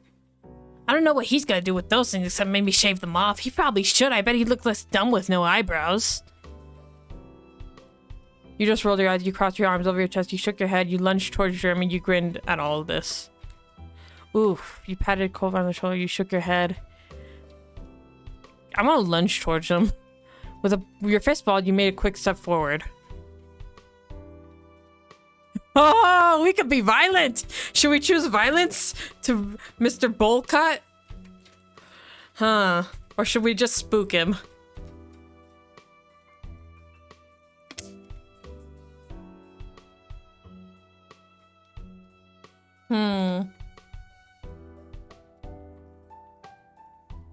Sorry, I drank a lot of water. Okay, we're fighting him. You made it clear that words wouldn't work, leaving you to resort to action. You weren't sure what would happen, but you couldn't let this stand. Oh, come on! Violence always good. Derek and Cove jumped in to stop you before you reached him. They both grabbed you by the arm. Still, Jeremy secretly stumbled backward. He practically fell over. If that's all you can do about what I'm saying, it's just proving I'm right. You're brainless. You were annoyed the other two were against you on this and got in the way, though the reaction you had been able to get was still worth it. Wow, what is wrong with you? Instead of taking offense, Jeremy only parroted Derek's words in a nasally voice. Wow, what is wrong with you? Oh my gosh, that was so funny. Actually, that was really funny. Wah. This is dumb. Jeremy stuck out his tongue and skulked away, throwing more sand everywhere as he went. You watched him go hunched over until he became a speck in your vision. Silence reigned in his wake. The three of you tried to process what had just happened. I can't believe it. What a mean kid. Derek wasn't kidding, and by the sound of those earlier complaints, the new boy Jeremy was going to be in the area for at least a little while this summer. Derek sighed in dismay, plopping onto the ground. You followed, and Cove did too shortly after. There wasn't much else to do. This sucks. This sucks. I was hoping we could meet someone fun, hang out maybe. He shook his head. For a moment, he slowly turned to you with a hopeful expression. But you know what would really improve the day? What? He didn't respond. Instead, he used his hand to point right at the fruit arrangement that you were still holding. You completely forgot about it during the minute. Oh my gosh, were we gonna punch him with that in our hand? Just hit him with the fruit. That'd be really funny. You completely forgot about it during the mini drama that unfolded. You gotten used to the wait. Glancing over to Kobe, you noticed he was eyeing the fruit. He must want some too. Why not? Let's eat. Derek perked up immediately at your words. He reached out for a skewer, hesitating slightly once he was inches away. Are you sure? You nodded. With an eager grin, he plunked out a prime row of fruits. Cole grabbed one for himself after him. Only you're without a skewer of your own. Strawberry, melon, grape, pineapple.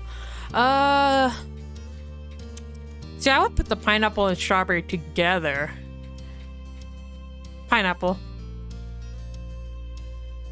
The pineapple was cut to look like a flower. It was the obvious first choice. Derek ate a pineapple skewer enthusiastically, finishing it within moments. I bet Cove got strawberry. This is amazing! It's not different than any other normal fruit. It's kind of worse. These have been out in the open with their skins off for a while. Sheesh. Hey, you two remember the Land Before Time? That fruit thing makes me think of it. The dinosaurs all like the leaves that were shaped like stars. I don't remember. Tree stars? Yeah, chomping leaves looked so delicious when they did it. And there was this scene with the pretty trees and all the dinosaurs came in and picked everything off them till there was nothing. That's us right now. Awesome! Eating leaves good words. Should I worry about you? Do you think things taste better when they're shaped like stars? I didn't like that one. I've never seen it. I love that movie. Honestly, I don't think I've ever seen that movie. But he snickered. No, I'm not gonna do it for real, but I did pretend I was a long neck when I ate broccoli one time. The three of you continued like this for the next few minutes. Eventually, the display was barren. It looked weird when devoid of fruit.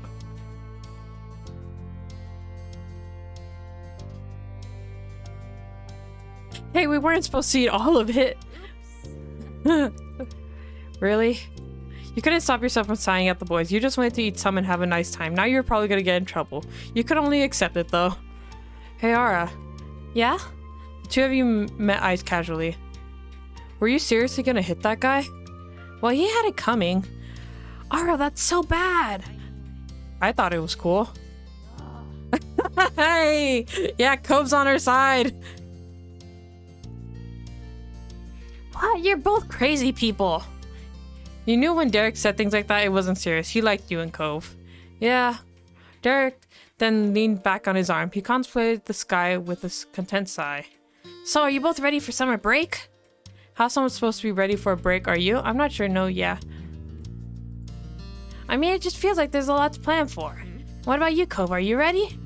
I think that depends. Before you could say anything else, the light atmosphere was shattered. Oh, God. Ara! You glanced over your shoulder to see your sister. She strode closer and closer, appearing none too pleased. Oh, no. Oh, no. I've been looking all over for you. Mom said you and Cove ran off with the thing Mr. Holden brought for us. She leered over you with arms folded. So, where is it?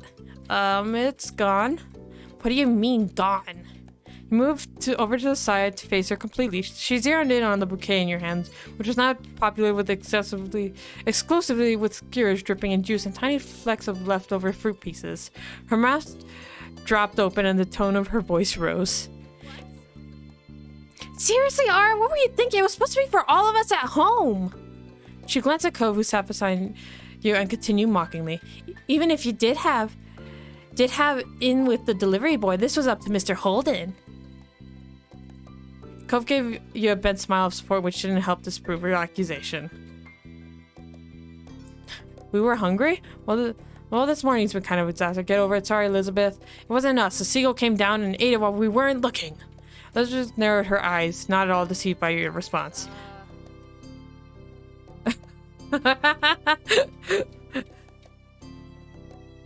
Oh no, I think I hear the mean kid coming back. We better get out of here. Elizabeth blinked confused and looked around. What kid? I don't see anyone. Derek didn't bother explaining. He just launched to his feet and ran off. Cove hopped up to, gladly taking the opportunity to exit the situation. He followed after Derek, but he sent a look to you from over his shoulder. You turned to watch Elizabeth. She stared back, brow raised. You ran! Without a word, you got to your feet and bolted down the beach. Unimpressed, Elizabeth rolled her eyes. She shook her head as she walked towards the house, not bothering whatsoever to follow. Oh, that's funny. Meanwhile, the three of you made it back to the shoreline. Derek pumped his fists, grinning in triumph. We escaped and shall live to see another day! Victory. For now at least. Exactly, but we should keep moving. My moms are gonna be so mad when Elizabeth tells the story. Victory! You threw your arms up in celebration. You chuckled together, walking further down the beach side by side. You definitely wanted to stay outside a little while longer. You had gotten a bit of a scolding from your moms for not saving enemy Mr. holding gifts for Elizabeth, but you didn't get any real punishment for it. Instead, while you were out with the boys, Elizabeth returned home to share the news. The three of them went to get dessert on their own. It was declared by your parents when everyone got back and the event was settled. After that, Derek had rejoined you in the living room. You elected to stay outside for extra time so you could face the potential scolding from your family without him witnessing the embarrassment. Derek was a guy you could count on. The dust had settled from the prior events and your moms went back to their room, so Derek was just taking it easy until his dad arrived. Mr. Suarez was meant to be there any minute to get Derek. Derek preferred not to sit and instead took long lily strides in a circle around the edge of the rug. Oh my gosh, he's me. I do that all the time. I just walk around and it makes everyone in the house nervous. Hands behind his back and head angled towards the ceiling, Derek looked like he might have been puzzling out a crime. He probably made a half dozen rounds when a solid knock struck your front door. That stopped Derek in his tracks. Dad's here. The both of you stepped towards the door in unison. You arrived first since you had half a room head start. When you pulled it open, only a crack, someone zoomed in past you. Aww! That hair is so cute. The breakneck flash of a human was still entirely recognizable. It was Derek's littlest brother, Nicholas Suarez. He shouted triumphantly. Derek, we're here! He was only 6, the tiniest kid around. Hot on his heels came the middle Suarez son, Jorge. Jorge? Yeah. Nicholas, we have to stay in the car. We're going home. We're not here to play. He was 10 and his patience was being tested. Okay, so Derek must be like 12 or 13. Okay, so we're fine. We're fine. We're the same age. The youngest one practically shook his head. It made his hair even messier than it already was. Nicholas's hair was wild and free as he was. Hair clips and his parents' minivan couldn't contain the energy. Which might have been surprising considering he loved cars enough to wear a shirt covered in them. But you knew Nicholas loved Derek even more. Staying right where he was inside your house and at his even older brother's side, Nicholas gave Derek a hug. I came to get you. Derek bent down to scoop Nicholas in his arms in a fond squeeze. Oh wait, Nicholas is the little kid. I got confused. I came to get you.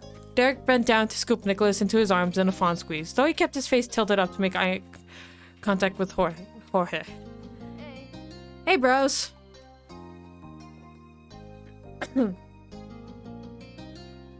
Aww, mom's pretty. I like her red eyes. Oh, they're like our moms. I like that dress too. It's pretty. It looks like our bed sheets.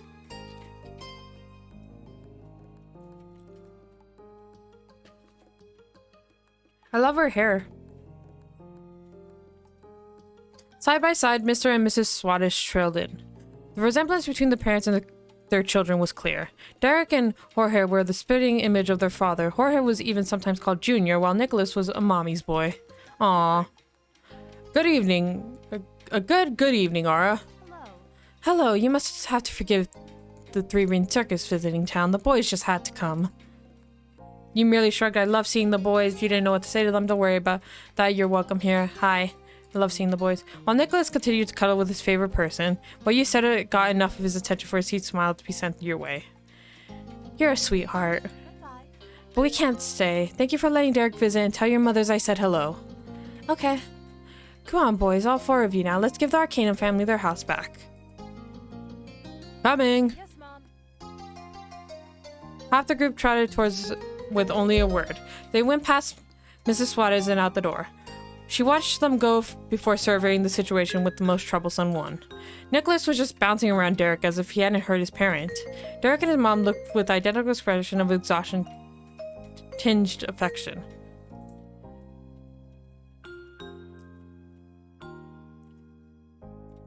When an opportunity opened up between hops, Derek carefully took a hold of Nicholas's small hand. Oh, Nico! Oh, that's so cute! That's my cat's name! Ah, that's so cute! Oh, where is Nico? Oh, where is she? Is she in my room? I don't know. Oh, that's so cute. Oh. Let's go to the car, Nico. You can sit next to me. Thrilled by the promise, Nico let out another cheer. Nicholas let out another cheer. Yeah, let's go to the car! Look at how, like, what's the expression? What's it called? I don't know how to say it, like he wants to cause trouble. Mrs. Suarez left it there, trusting her eldest, and went to join Mr. Suarez and Jorge. Nicholas gripped Derek's black wristband with his free hand, stretching it outwards in an eager attempt to lead his bigger brother along. Derek stumbled forward with a chuckle, mostly to protect his band from being pulled too far, rather than Nicholas actually having the strength to move him. "We make sure not to forget you." Derek said his goodbye from over his shoulder. "Bye, gal." You sit there watching them go. "Goodbye, everyone. Good night." After their prompt entrance and equally quick exit, the whole Suarez family was on their way home. However, did not have anywhere to go. It was late enough that the rest of the day would be spent inside your own house. That was a while ago now. Later that night, you found yourself seated near the kitchen counter.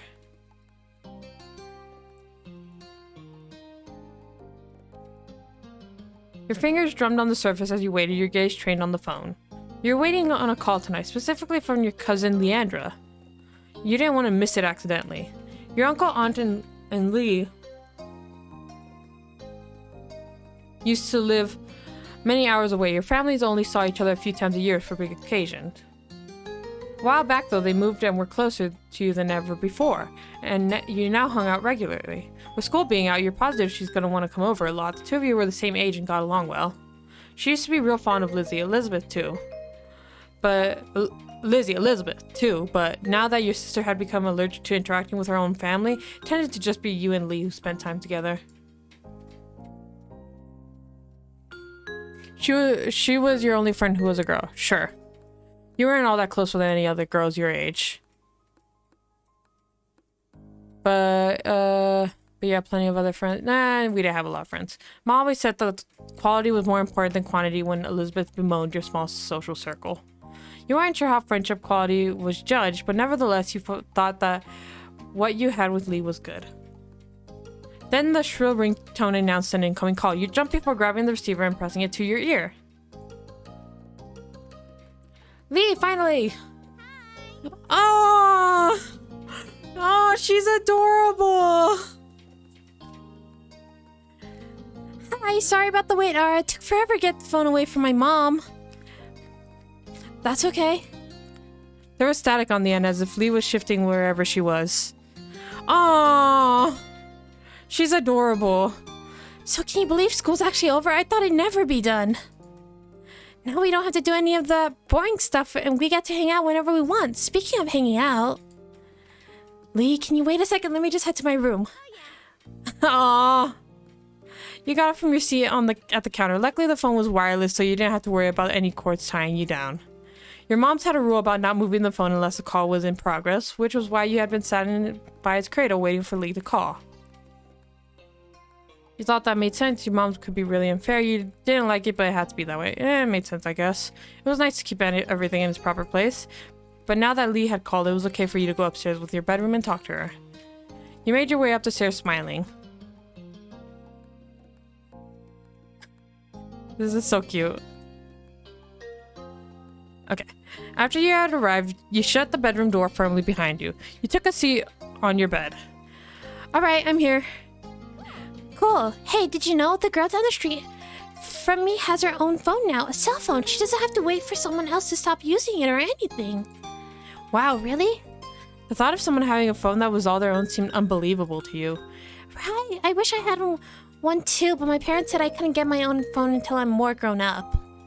I wish they changed their mind. We could call each other every single day, and no one would be able to stop us. How great would that be? But wouldn't I still be using a home phone? Really great. We could even stay up late talking about whatever we want. Lee sighed thoughtfully into the receiver. At least they said I could have it someday. I can't wait. She sighed dramatically. I bet I'm not gonna get one until I'm all the way in college. Squeezing the phone between your shoulder and ear, you puffed out your pillows and made yourself more comfy. It was strange to think of a time when normal school would be over and you'd have to choose whether or not to go to college. School was such a big part of your life right now. Everything in your classes came easily to you. You worked hard for your excellent grades. You didn't bother at all in school, and your grades reflected that. You never tried much, but you still didn't do that bad. You worked about as hard as most people and got pretty average results. Studying didn't come easily to you, though you tried hard. Okay. Whoops. Actually, yeah, let's save.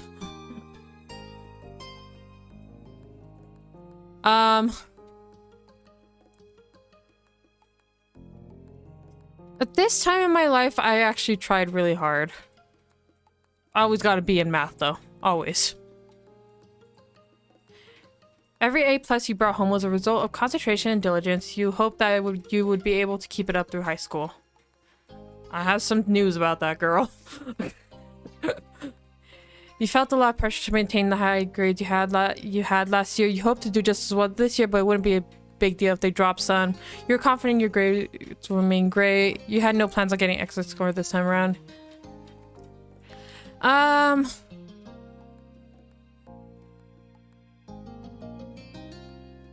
Your future depended on it. Yeah. You tried to sound engaged, but your mind had decided to go back to school despite the season. Lee knew you too well to be fooled.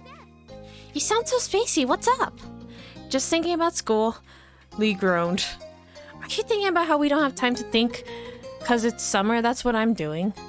Think about it because it's summer. That's what I'm doing. It's awful. I hate going. Let's make a petition for more vacation time. I look forward to going back. Come on, it's too scary not to think about it. Petition! Yeah, everybody in class would sign it. Maybe some of the teachers too. Though I guess school isn't all that bad. You can do some good things there. You could just do more when school's out. There's nothing good about my school. The cafeteria lunch at school could be better than they had any right to be. It's the easiest way to hang out with people not in the area. Gym is pretty great though. Learning new things could be cool.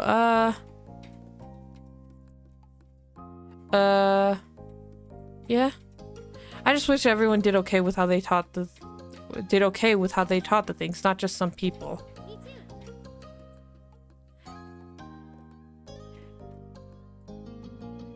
I guess there were all sorts of sports and stuff during. There was all sorts of sports stuff during gym. Oh yeah, it can be fun sometimes. Oh, we could. Lucky, mine's boring. If I didn't go to school, I'd never meet anyone new, so no one really comes here. Uh-huh. That was all. And that's pretty much everything that's good about school. Okay, point taken. Now I decree the topic of school is officially closed. We have to talk about this summer first before we start plotting the rest of our lives. I've got some plans already. Like? I'm gonna visit my cousins. You chuckled, of course. What's something you want to do? The first thing that comes to your head. When I spend time with people, I got some new art supplies, reading, gonna catch up on some movies and TV, probably spend some time at the beach. I don't want to do anything at all. It's vacation. At this point, I liked reading a lot, and I've never been to the beach, but since our character lives by the beach, we'll probably spend it at the beach. I could have guessed that one. You lean back in your bed, settling in. As you continue chatting with your friend, even though it hadn't been that long since you saw her, and you'd be seeing her soon, you found plenty to talk about. For one, the events of the day, you sat up straighter. I was with Cove and Derek today, and we met a new kid. Like at your neighborhood? His parents are visiting family, so it sounds like he'll be around for a little while. I don't know how long. What was he like? Kind of interesting, weird, mean, creepy. Mean. He kept snapping when all of us were trying to talk to him. He just kept being rude to everyone. But especially Cove. It was awful. I don't think I want to meet him. You want a boy to stay away before even meeting him? That's an unexpected twist. Your cousin was pretty popular with the boys who knew her. She seemed happy enough to have them around until they started to annoy her. Who are you to talk? Cove and Derek are always around. They're both boys, you know. That's true. That is not the same. They're not always around. You weren't able to say anything to that. I mean, she has us there. I'm not the one who invites if they show up on their own. They're not always around. Lee laughed at your denial, deeply amused. You shut your eyes tightly, feeling embarrassed about her reaction. Oh, here she comes. Okay. There was stomping noise approaching heralding the arrival of your irritated older sister. She flung the door open, a frown etched on her face. How long are you gonna hog the phone? Glancing at your watch, you realized your quick call had gone on much longer than anticipated. Elizabeth held out her hand, the other one lodged on her hip. She noticed the realization on your face. Time's up.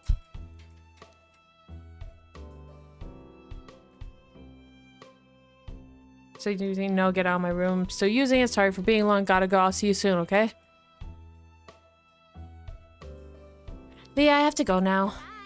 Okay, see you soon. Tell Elizabeth and your moms I say hi too.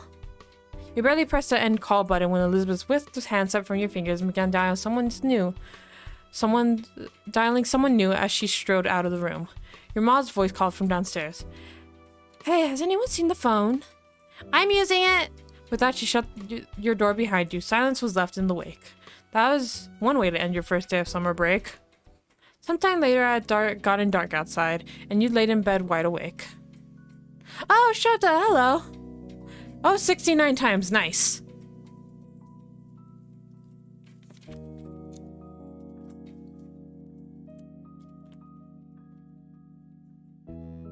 Okay.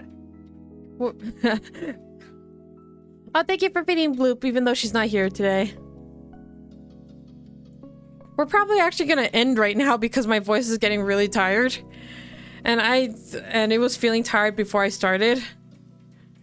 But right when this goes to the next scene, I guess. Yeah, I'm sorry. It's just my voice is very tired, and I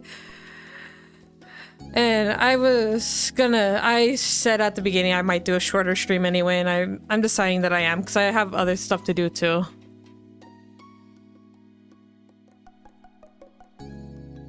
Oh, thank you for the hydrate.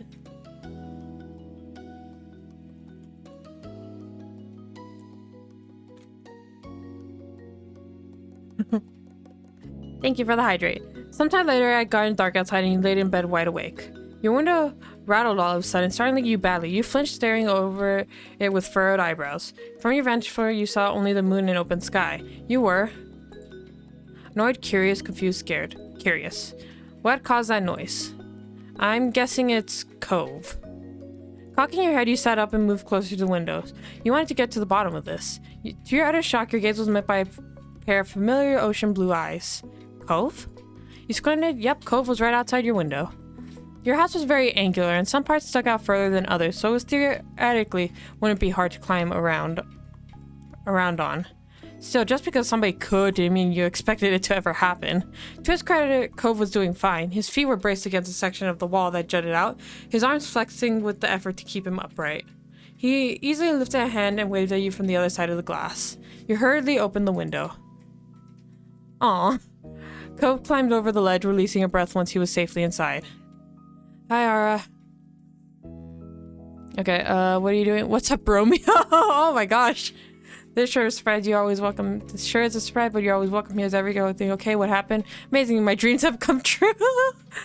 You're lucky I didn't start screaming. All these are, a lot of these are good options. Let's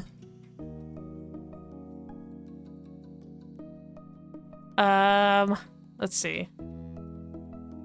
What's up, Romeo? Yeah, I like how he ignored it. I needed to talk to you and I couldn't wait till tomorrow. If I rang the doorbell, I know your moms would have answered and they just make me go home. I didn't really want to explain why I was coming over anyway. I don't want to talk about it. Well, besides with you, I mean, but that's why I did that. As unexpected as this was, your touch coat felt like he could tell you what was wrong. I might have tried calling or something, except my dad was on the phone. Cove suddenly looked very cross. Dad, he was talking to my mom, still is probably.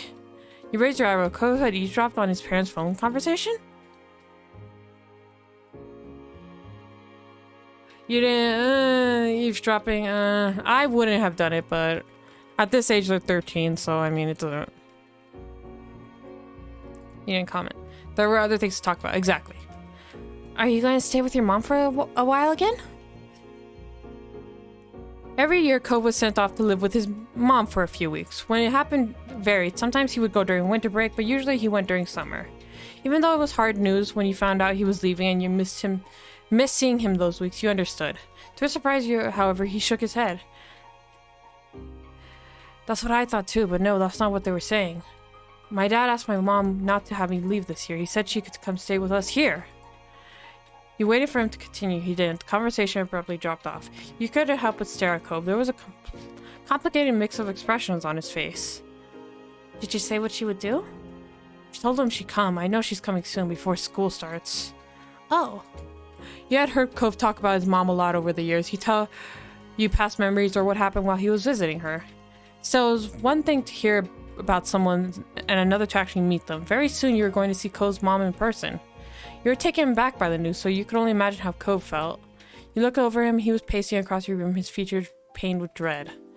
Before, they barely stayed in the same room long enough to have lunch. Now we're all going to be together again, the three of us, after all this time, just for a few weeks. I know I should probably be happy they can talk to each other now. I'm still not. I'm just confused and freaked out. And now I feel really bad for feeling this way. Ara, it's so... Oh, no, don't cry! Or do cry if it helps. His fists tightened and his eyes became misty. Aww. I shouldn't keep getting like this. It's been a long time already and I'm not a little kid. Though he wouldn't meet your eyes, you knew he was waiting for you to say something. We can deal with this. I'm sorry, Cove. You know I'm here for you. Yeah, that's a lot. You didn't know what to say. There's nothing wrong with feelings. With feeling bad, that is hard to deal with. Tense line of Cove's shoulders eaves. Thanks, that makes you feel a little better, like I'm not freaking out for no reason. Momentarily silence fell over the two of you. You marvel how the day started. You had woken up eager for summer vacation, but now things seem so crazy. The mini debacle with Mr. Holden's gift, the newest addition to the neighborhood being so rude, and if it all wasn't enough, now Cove's mom would be living with Cove and his dad again. Your whole life was kind of like that, it seemed. Complicated and hard and different. Why couldn't things just get better with time? Ara? The sound of your name said quietly pulled you from your thoughts. Cove gazed at you concerned. Are you okay? Aww.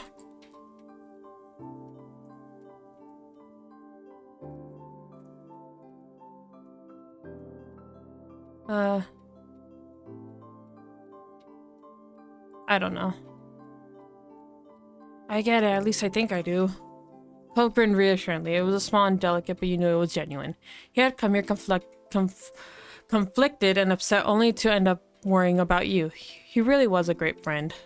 You know, I think I don't want to talk any more about this. He looked away, his lips thinning to a line and rubbed at his arms.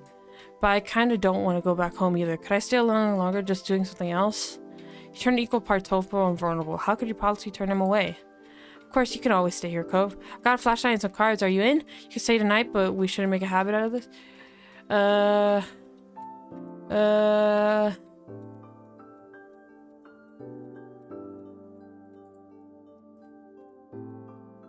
You smiled shyly, your voice as tentative as his was, but you meant what you said.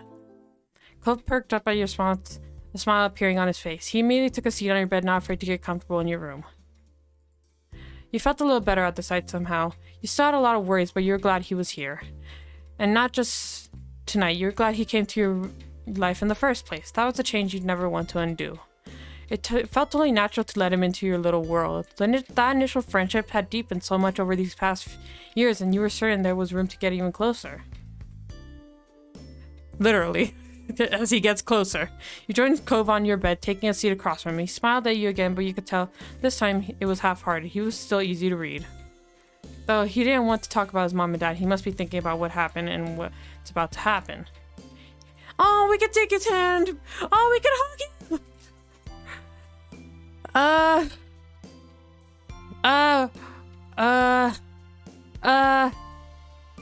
Hug or hand, hug or hand. Let's do the hand, because that's what we always did when we were kids. It could, like, bring back memories. You easily were able to reach out and gently hold his hand. It wasn't much, but you hoped the contact helped even a little. Cove blinked, startled, before his expression softened into something more natural. Conversation was stilted and broken often by silence at first, and both of you were able to get in your usual candor. What is candor? As your secret hangout session stretched on, you thought that you truly wanted to keep having moments like this with him. You hoped the day would never come when life decided the two of you would have to part ways, and you knew Cove felt the same. Is that foreshadowing? You opened your tired eyes, groaning as they adjusted to the bright light that was streaming through your window and warming your pale skin. With a loud yawn, you rolled away from the sunlight and blinked a couple of times, clearing the sleep from your eyes before realizing with a start that it was actually morning. You couldn't remember even falling asleep. Cove had crept through your window during the night, and the two of you spent time together trying not to wake your parents. You must have fallen asleep while you were hanging out, but couldn't put a finger on exactly when. You wonder how late Cove had stayed before heading home. You rubbed your face and yawned again, contemplating whether you should get out of bed and get ready for the day, or stay snuggled up for a little while longer, until your gaze landed on instantly. Aww! Aww! Until your gaze landed on an instantly recognizable mop of pale green hair, and you bolted upright and gasped in surprise. He never left! He was still here! In the morning! Cove, you laughed out loud, you jumped out, you laughed. He had fallen asleep while sitting on the ground and precariously leaning his head on the side of your mattress. With your laugh, Cove's eyes snapped open, his head slipped from its source of support. He didn't stop going down until he smacked right into the floor with a crack. You clamped a hand over your mouth and looked at him with wise eyes curled up where he had landed rather ungracefully. Ow. Okay, you laughed even more. You laughed even more. Cove gave you an unappreciative look, but you couldn't help it. That was too funny. If either of your moms found out Cove had slept here last night, the two of you would be in big trouble. Cove blinked at you a couple times, his eyes growing in panic as some thought that only he could hear settled in his mind. Oh, Tika, hello! Hi, Tika. Pet. Oh, wait, the command is currently on Kunda. Oh, it's because Star just did it. How many times did you get it, Star? You know, I said I was gonna end, but I don't know. I feel bad since Shota and you came in. And I'm waiting for this to go to the next where we pick scenes. Oh my god, I fell asleep. You weren't exactly sure what to do as you watched Cove's pace around your room, looking around frantically. Cove's hand flew to his face, letting out a sigh of relief and found his glasses right where they were supposed to be. Despite that, he hadn't calmed down completely. The atmosphere was still frazzled. Thank you for giving Star beer and Blooper some edamame.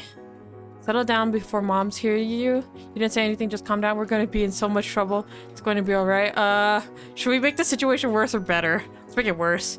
You could feel your throat and your struggle hit your lungs as you thought about all the— Oh, I thought this was like a jokey way parent might give you. Summer was just beginning. You couldn't imagine having to stay up cooped in your house for the rest of it. This was just barbaric. Letting out a heavy sigh, you ran a hand through his hair in exasperation. He couldn't look at you again as he spoke. Ah, Trixie! Trixie's finally here.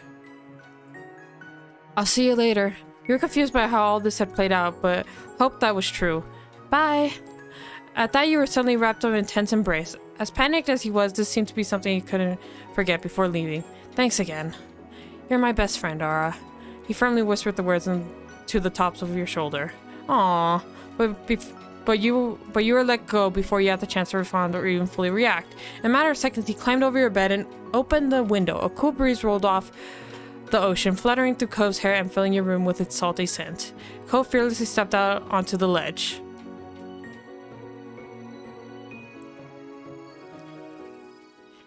You rallied him to keep going. You wished him luck. You said, does he sneak out the door instead?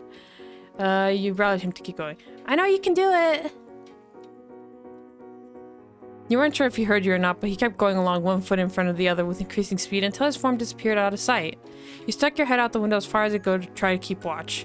He walked the full length of the ledge before jumping down the top of the garage, then lowering himself onto the fence. From there, he finally dropped down to the ground. He grinned at the sight of his successful climb. He ran off towards his house without stopping, disappearing behind the side of another building. You have to admit that you're pretty impressed how doable he made that look.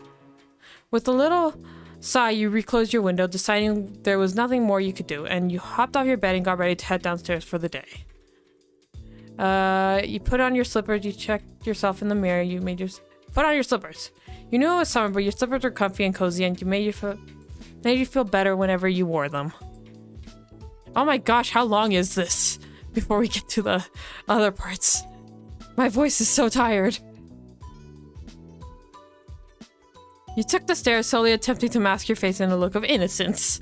You were sure that someone would have come into your room if they had heard anything strange, but you couldn't be too careful. You had to play it cool. Excuse me? When you stepped into the living room, Elizabeth was there, tapping her finger on the counter. Good morning, Elizabeth. She looked over immediately, eyes squinting at the greeting. Why are you being so weird? You haven't even done anything. Your big sister never missed a beat, unfortunately. You stopped in your tracks, heart pounding in your chest as you wondered if she could see the sweat that was building around your temples. Ara? You excitedly blurted it out. You folded. Sorry. Wouldn't you like to know? You climbed up, you shrugged it off. What does folded mean? I don't know what that means. You excitedly blurted it out. I want more drama. Cove was in my room last night for the whole night. You were still secretly buzzing from the event and just had to tell it to somebody. Your sister's mouth fell open as if on command from that admission. Don't tell moms. After it seemed to have sunk in, she buckled forward with laughter. Elizabeth put a hand out on the kitchen island to keep a little more stable. I cannot believe you. You let the neighbor boy sneak into our house and didn't stay over? Wow, that's just wow. Does his dad even know? No, it's a secret. A secret, huh? I don't think we're supposed to keep secrets from our parents. That's bad, isn't it? She leered forward mockingly. Come on, please, Elizabeth. Well, your older sibling was having a good time putting the heat on like this. You were at her mercy. You're lucky at least one person in this house isn't a tattletale. You better plan on keeping my secrets starting today or else. Oh yeah, she could have got us back for this for 5 years ago when we told on her. And mercy was granted only for now. Thanks. Yeah, sure. Right, sure. I don't know what you see in him, sis, but enjoy. With a wave, she walked straight out the front door, letting it shut behind her, and you let out a brief sigh of relief. It looked like you were getting away with that. That's funny. Breakfast was eaten in peace and alone. Your moms were both out by the time you had gotten up. They had left you a serving of food from the breakfast. They made hash browns and omelet, fruit salad, and there were a few sausages. Like, that's a huge breakfast. I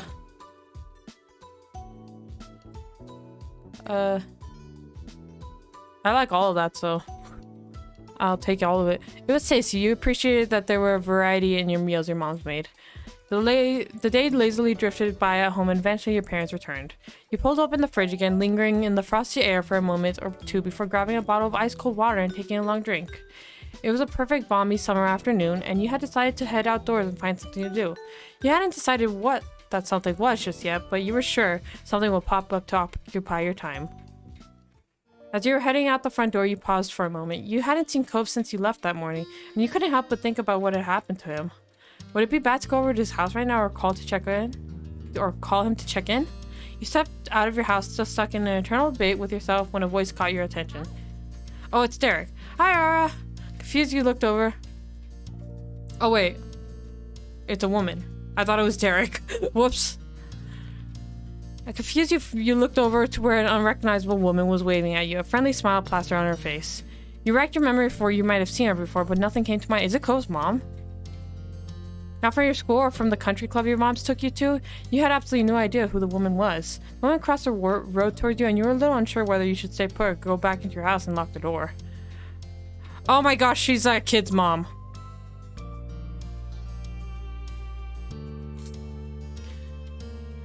Oh no, this is Cove's mom, because she's heard of us. I thought she was the other kid's mom because of the bright green hair. Oops, I'm sorry. Was that presumptuous? I've heard about you, but I had no idea you have no idea who I am, do you? Oh yeah, that's Cove's mom. You shook your head and she removed her sunglasses to reveal sparkly ocean blue eyes. All of a sudden, she seemed a little more familiar. My son lived here, and my ex too. With a bent smile, she lifted her hand to point toward the condo across the street from your own house. She was Cove's mom! You didn't know why you hadn't realized it sooner now that you got a good look at her. She felt so different to Cove. She was super pretty. It made sense that she was Cove's mom. She looked really young. She seemed so ashamed. She was super pretty. This beautiful lady was Cove's mother? Wow. It was kind of crazy how both his parents were that good looking. No matter your thoughts on her, you still felt taken aback that she had appeared here so suddenly. Cove mentioned she was coming, but you hadn't gotten the impression it would be the very next day. She extended a hand again, and this time for you to take, and you studied the manicured fingers in front of your face and an assortment of bracelets that dangled from her wrists. I'm Kyra Priest. You could call me Kyra. You shook her hand. You reached out and took her hand, and she shook yours firmly, grinning wide. You already know my name? That I do. Cove's mentioned you to me before. It's nice to officially meet you, Ara. Cove talked to you about his mom, but he hadn't mentioned how he said things to you about her, about you to her. Nice to meet you, dude. What are you doing here? What has Cove said about me? Oh, I can't tell you that. I've already said too much. She laughed good-naturedly. You couldn't be happy about that answer, though. The sound of a door opening and closing caught both your attentions, and when you turned towards the sound, it was to find Cove exiting his house, his eyes skimming the ground. Considering just how tall he had grown, you kind of figured his mom also would have been tall, but she was much more on the short side, for an adult anyway. Cove's height must have come from his father. There you are. I thought you were going to keep me standing here all day. You tried to catch his eyes as he walked towards you, but his gaze was firmly fixed on the sidewalk. When he finally crossed the road and looked up, he gave you a pitiful look. After the way he had acted last night, you knew he must be feeling pretty mixed up about this. You tried to wordly express that you understood. Cove and I are heading into town to grab something to eat while the snore is at work. Kyra beamed at Cove and ruffled his hair, which only seemed to upset him more. You assumed the snore she was talking about was Mr. Holden. Hey, you should come with us, Ara. I'd love to get to know you better. Yeah, you should come. There was a pleading in his tone that you couldn't miss. Of course, we'll run it by your parents for responsibility and all that. It'll give me an excuse to meet them, which I need to do at some point. It's important to be neighborly if I'm going to be roosting on the street for the time being. Any whoosies, let's go! Kyra walked ahead toward your house, and you hung back with Cove, who crinkled his nose as he watched her. I'm sorry about her, but I really do want you to come. I don't want it to be just the two of us, not right now. You leaned in closer and whispered while checking around for anyone who might hear. What happened? Did your dad know you were gone? Cove shook his head and sighed heavily. Dad was so focused on Mom showing up that he didn't even notice. I thought when I heard them on the phone last night that it was something they were planning for the future. This morning Dad said it was supposed to be a surprise, and I guess I was surprised she was gonna be here all summer. Oh. You're surprised to hear that too. Cove sighed again, even heavier. I'll go with you if you really want me to. He smiled, his shoulders relaxing a little in relief. Thanks, that'd be cool. The two of you headed over to where Cove's mom had just knocked on your front door and stood behind her. Mom answered the door after a minute, her eyebrows lifting in surprise at the group she found in front of her. You realized that, like you, she would have no idea that it was Cove's mom who was hanging with you. However, after blinking at the woman a couple times and looking between her and Cove, the realization seemed to strike on her. Hello there, I'm Pamela. I see you've met my kid Ara, and I'm guessing you already know Cove for a while. Kyra laughed, and you and Cove exchanged looks at your parents' weird sense of humor. I'm Kyra Priest, Cove's mom. It's so nice to meet you. A head of purple-brown hair caught your eye as Ma popped up behind Mom, squeezing herself in beside her. We have company. I was wondering what all the commotion was. She grinned excitedly at Kyra. The two of them introduced themselves as they shook hands. Hi. Hi, Ara. Cove. Cove smiled at Ma shyly, and she gestured a hand toward the living room. There's no use hanging around in the doorway. Why don't you come in? I'd love to, but I promised to take my son out to eat, and I wouldn't want to hold you up with a surprise visit. I understand. You're welcome to stop by any time. Of course. I'll take you up on that offer when I can. Count on it. Would you mind too much if Ara went with Cove and I? My treat. We wouldn't be driving, just a quick walk down the road. Sure, that sounds nice. Have fun. I hope you have fun. You gave your moms a look and they smiled at you fondly. You were happy they were letting go. You could tell that Cove really needed the support and you were ready to be there for him. Marvelous. Expect us back in an hour or two. We look forward to seeing you again. Take care. Okay, if this doesn't end in the next 10 minutes, I'm just gonna end it. But let's save again. Because I thought this was gonna go to scene, like moments, like in the last one, but this is going on for a while. Parents waved goodbye to the three of you and you backed up onto the street. There was a sound of the front door closing behind you. I'm pretty positive I saw some restaurants when I was in the taxi not too far from here. Yeah, it's a tourist town, isn't it? There's a lot of them around. It's kind of strange to give someone this much attitude. If he wasn't in the mood to be nice, he generally just kept to himself. Kyra put her hands on her hips and smiled at her son. Well, you sound like an area expert. Do you have any recommendations for a place nearby? Not really. Kyra pouted at him a little and turned to you instead. How about you, Ara? Want to point me in the right direction? You nodded, not really. You shrugged.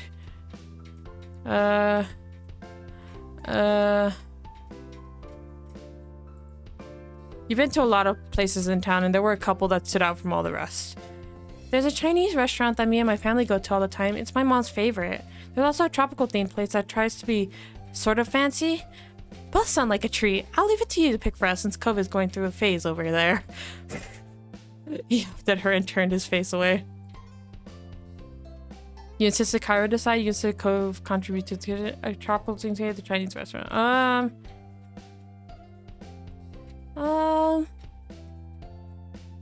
Where should we go? I feel like if she's visiting a tropical themed place, since this is the tropical area, would be like a better place because there's Chinese restaurants probably where she's from too. I don't know. Let's try this out. Thank you, Ara. Will you show us the way?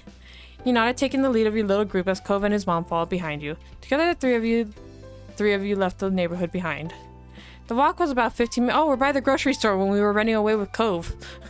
The walk was about 15 minutes, and along the way, Kyra asked a lot of questions about the area. Cove was quiet most of the time, so you ended up answering her instead. Kyra explained that she lived in a large city, but loved how peaceful and relaxing everything seemed in Sunset Bird. The restaurant was busy as usual, but luckily you were shown right to its small table. Kyra lowered herself into a chair while Cove picked the one diagonal to her, not facing her or to her side. It was awkward. Let's see. To start, what would you like to drink? I'll get an orange soda. Yeah, noted. Ara? Juice, coffee, no. Milk, soda, just water. Juice. Which flavor? Lemonade! Sure. Kyra placed the order. Sorry, I love lemonade. Sorry for getting too excited. Kyra placed the order for your drinks, getting a black coffee for herself, and it didn't take long before they were brought to the table and set in front of you. You took a long sip of your drink as you looked around the restaurant. Your small group checked over the menus, deciding what to order. The last time you came here, the dish you ordered was amazing. You wanted to order something different this time. Kyra and Cove didn't need any encouragement for this. They were totally focused on the information in front of them. Soon, the meals, too, were ordered and the menus taken away. You glanced at the table surface, waiting to figure out what to say. Cove sunk back further into his seat and avoided eye contact. He started to twiddle his thumbs while acting like all this was perfectly normal. His sour feelings today were unignorable. Instead of asking more open questions, he'd brush off. Kyra had mercy on her son and instead put her focus towards you. So, Ara, what's a few things you're into? There's got to be some things you do for fun, especially now that you're not buried in school assignments. Games are fun. I like to play. I like to write things. Music. I like to read. I like to watch. I like to spend. I write things. I still passionate. I'm really into Oh my god. Imagine that. Hold on. We're gonna pick that option, see what the reaction is, then go back.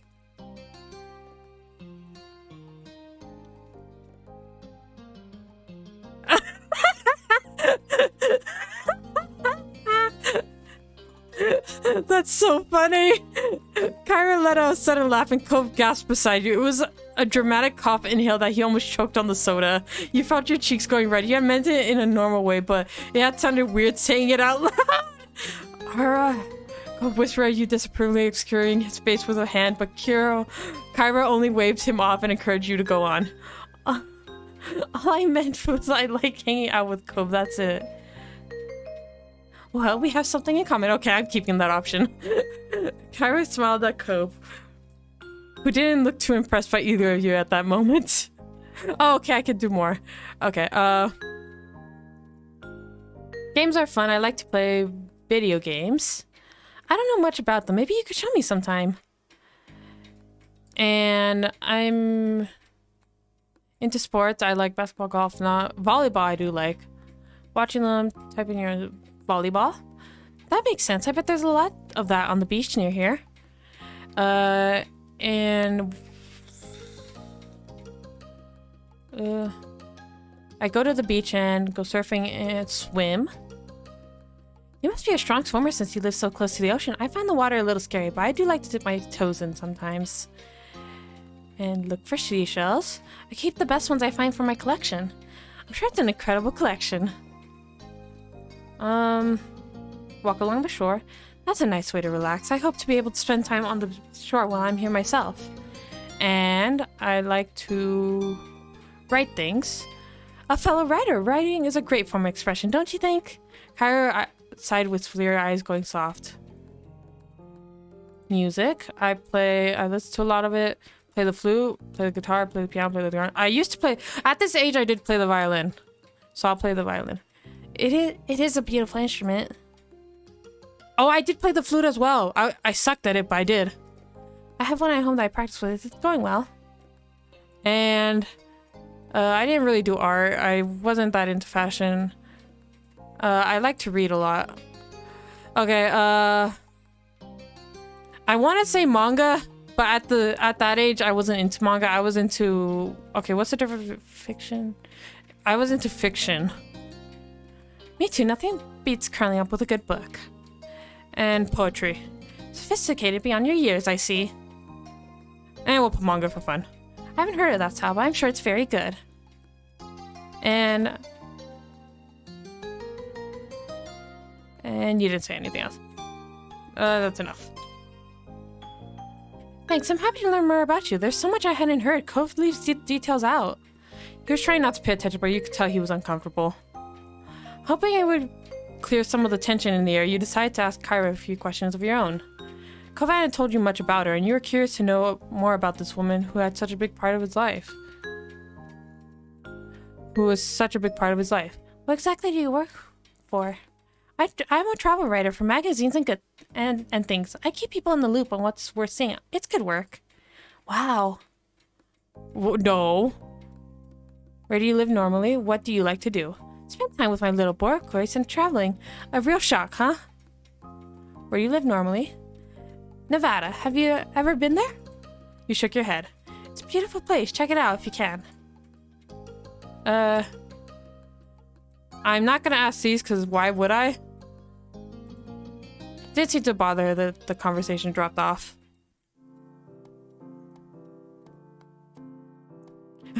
We made him angry. Cove sipped his soda angrily, slurping up the remaining drink with furrowed brows. He looked ready to run straight out of the restaurant. You weren't sure if coming along had ended up making the lunch better or worse.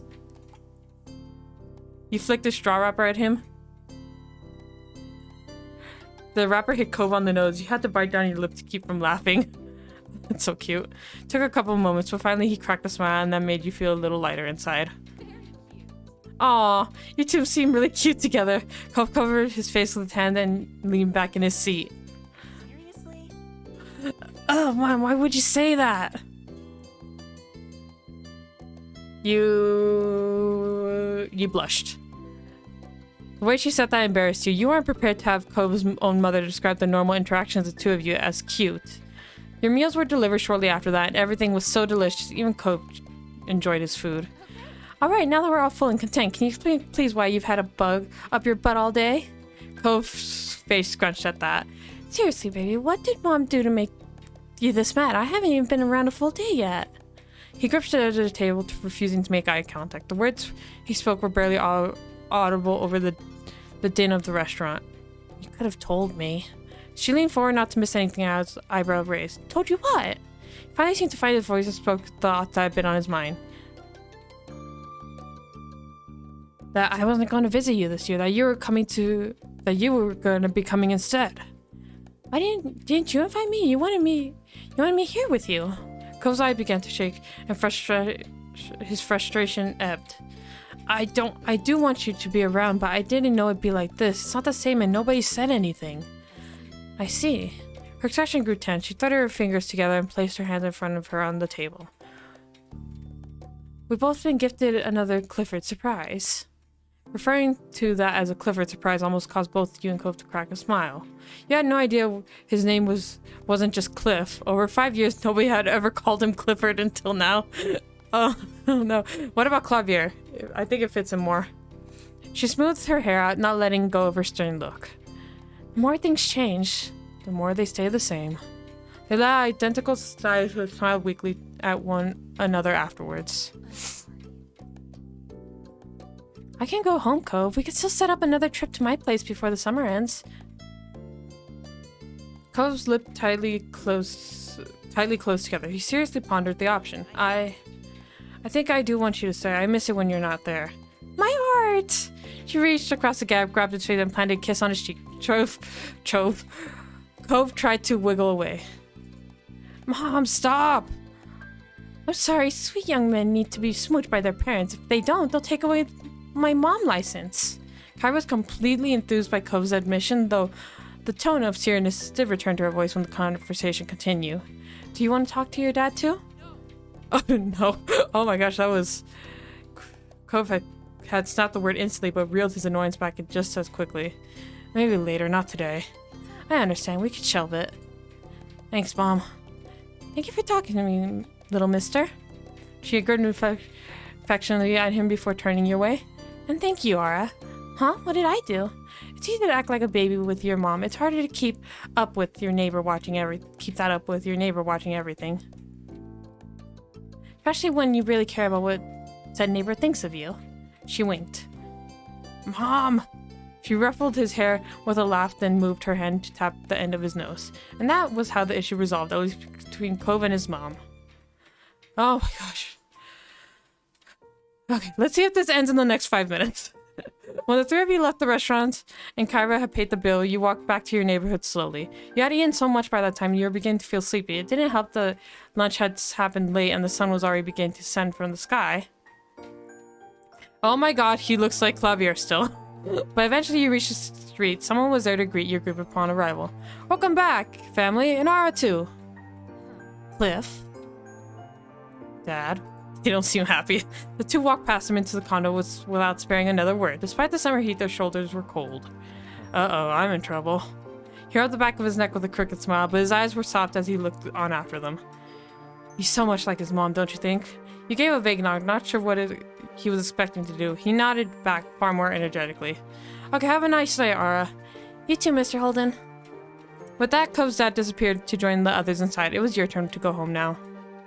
Summer hadn't started off at all how you'd managed it would have, though it turned out to set the tone well.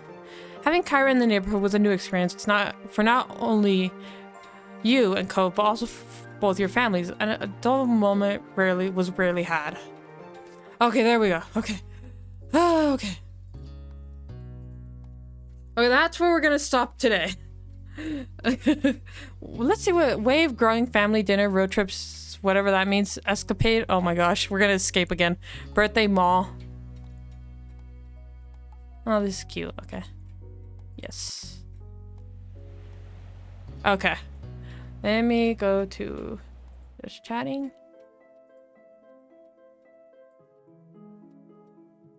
There we go.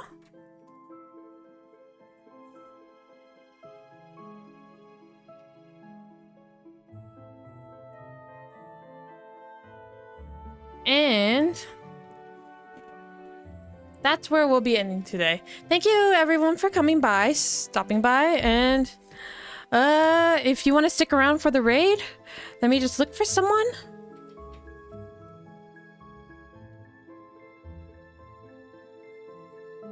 Okay.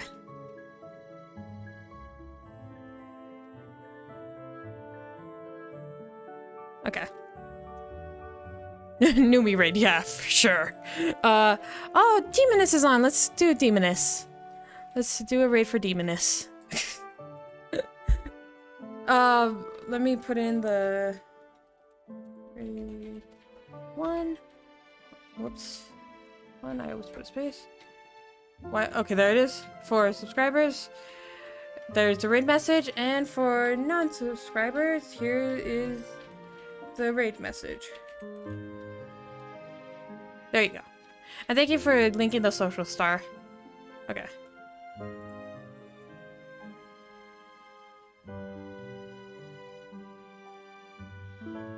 Okay, let me copy it for myself. And didn't come out what? What didn't come out? Here's the raid message.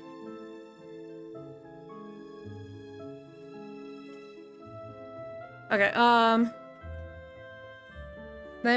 thank you everyone for coming. I'm sorry for ending a little early. I mean, it's only like 20 minutes earlier than usual, but my voice is really tired.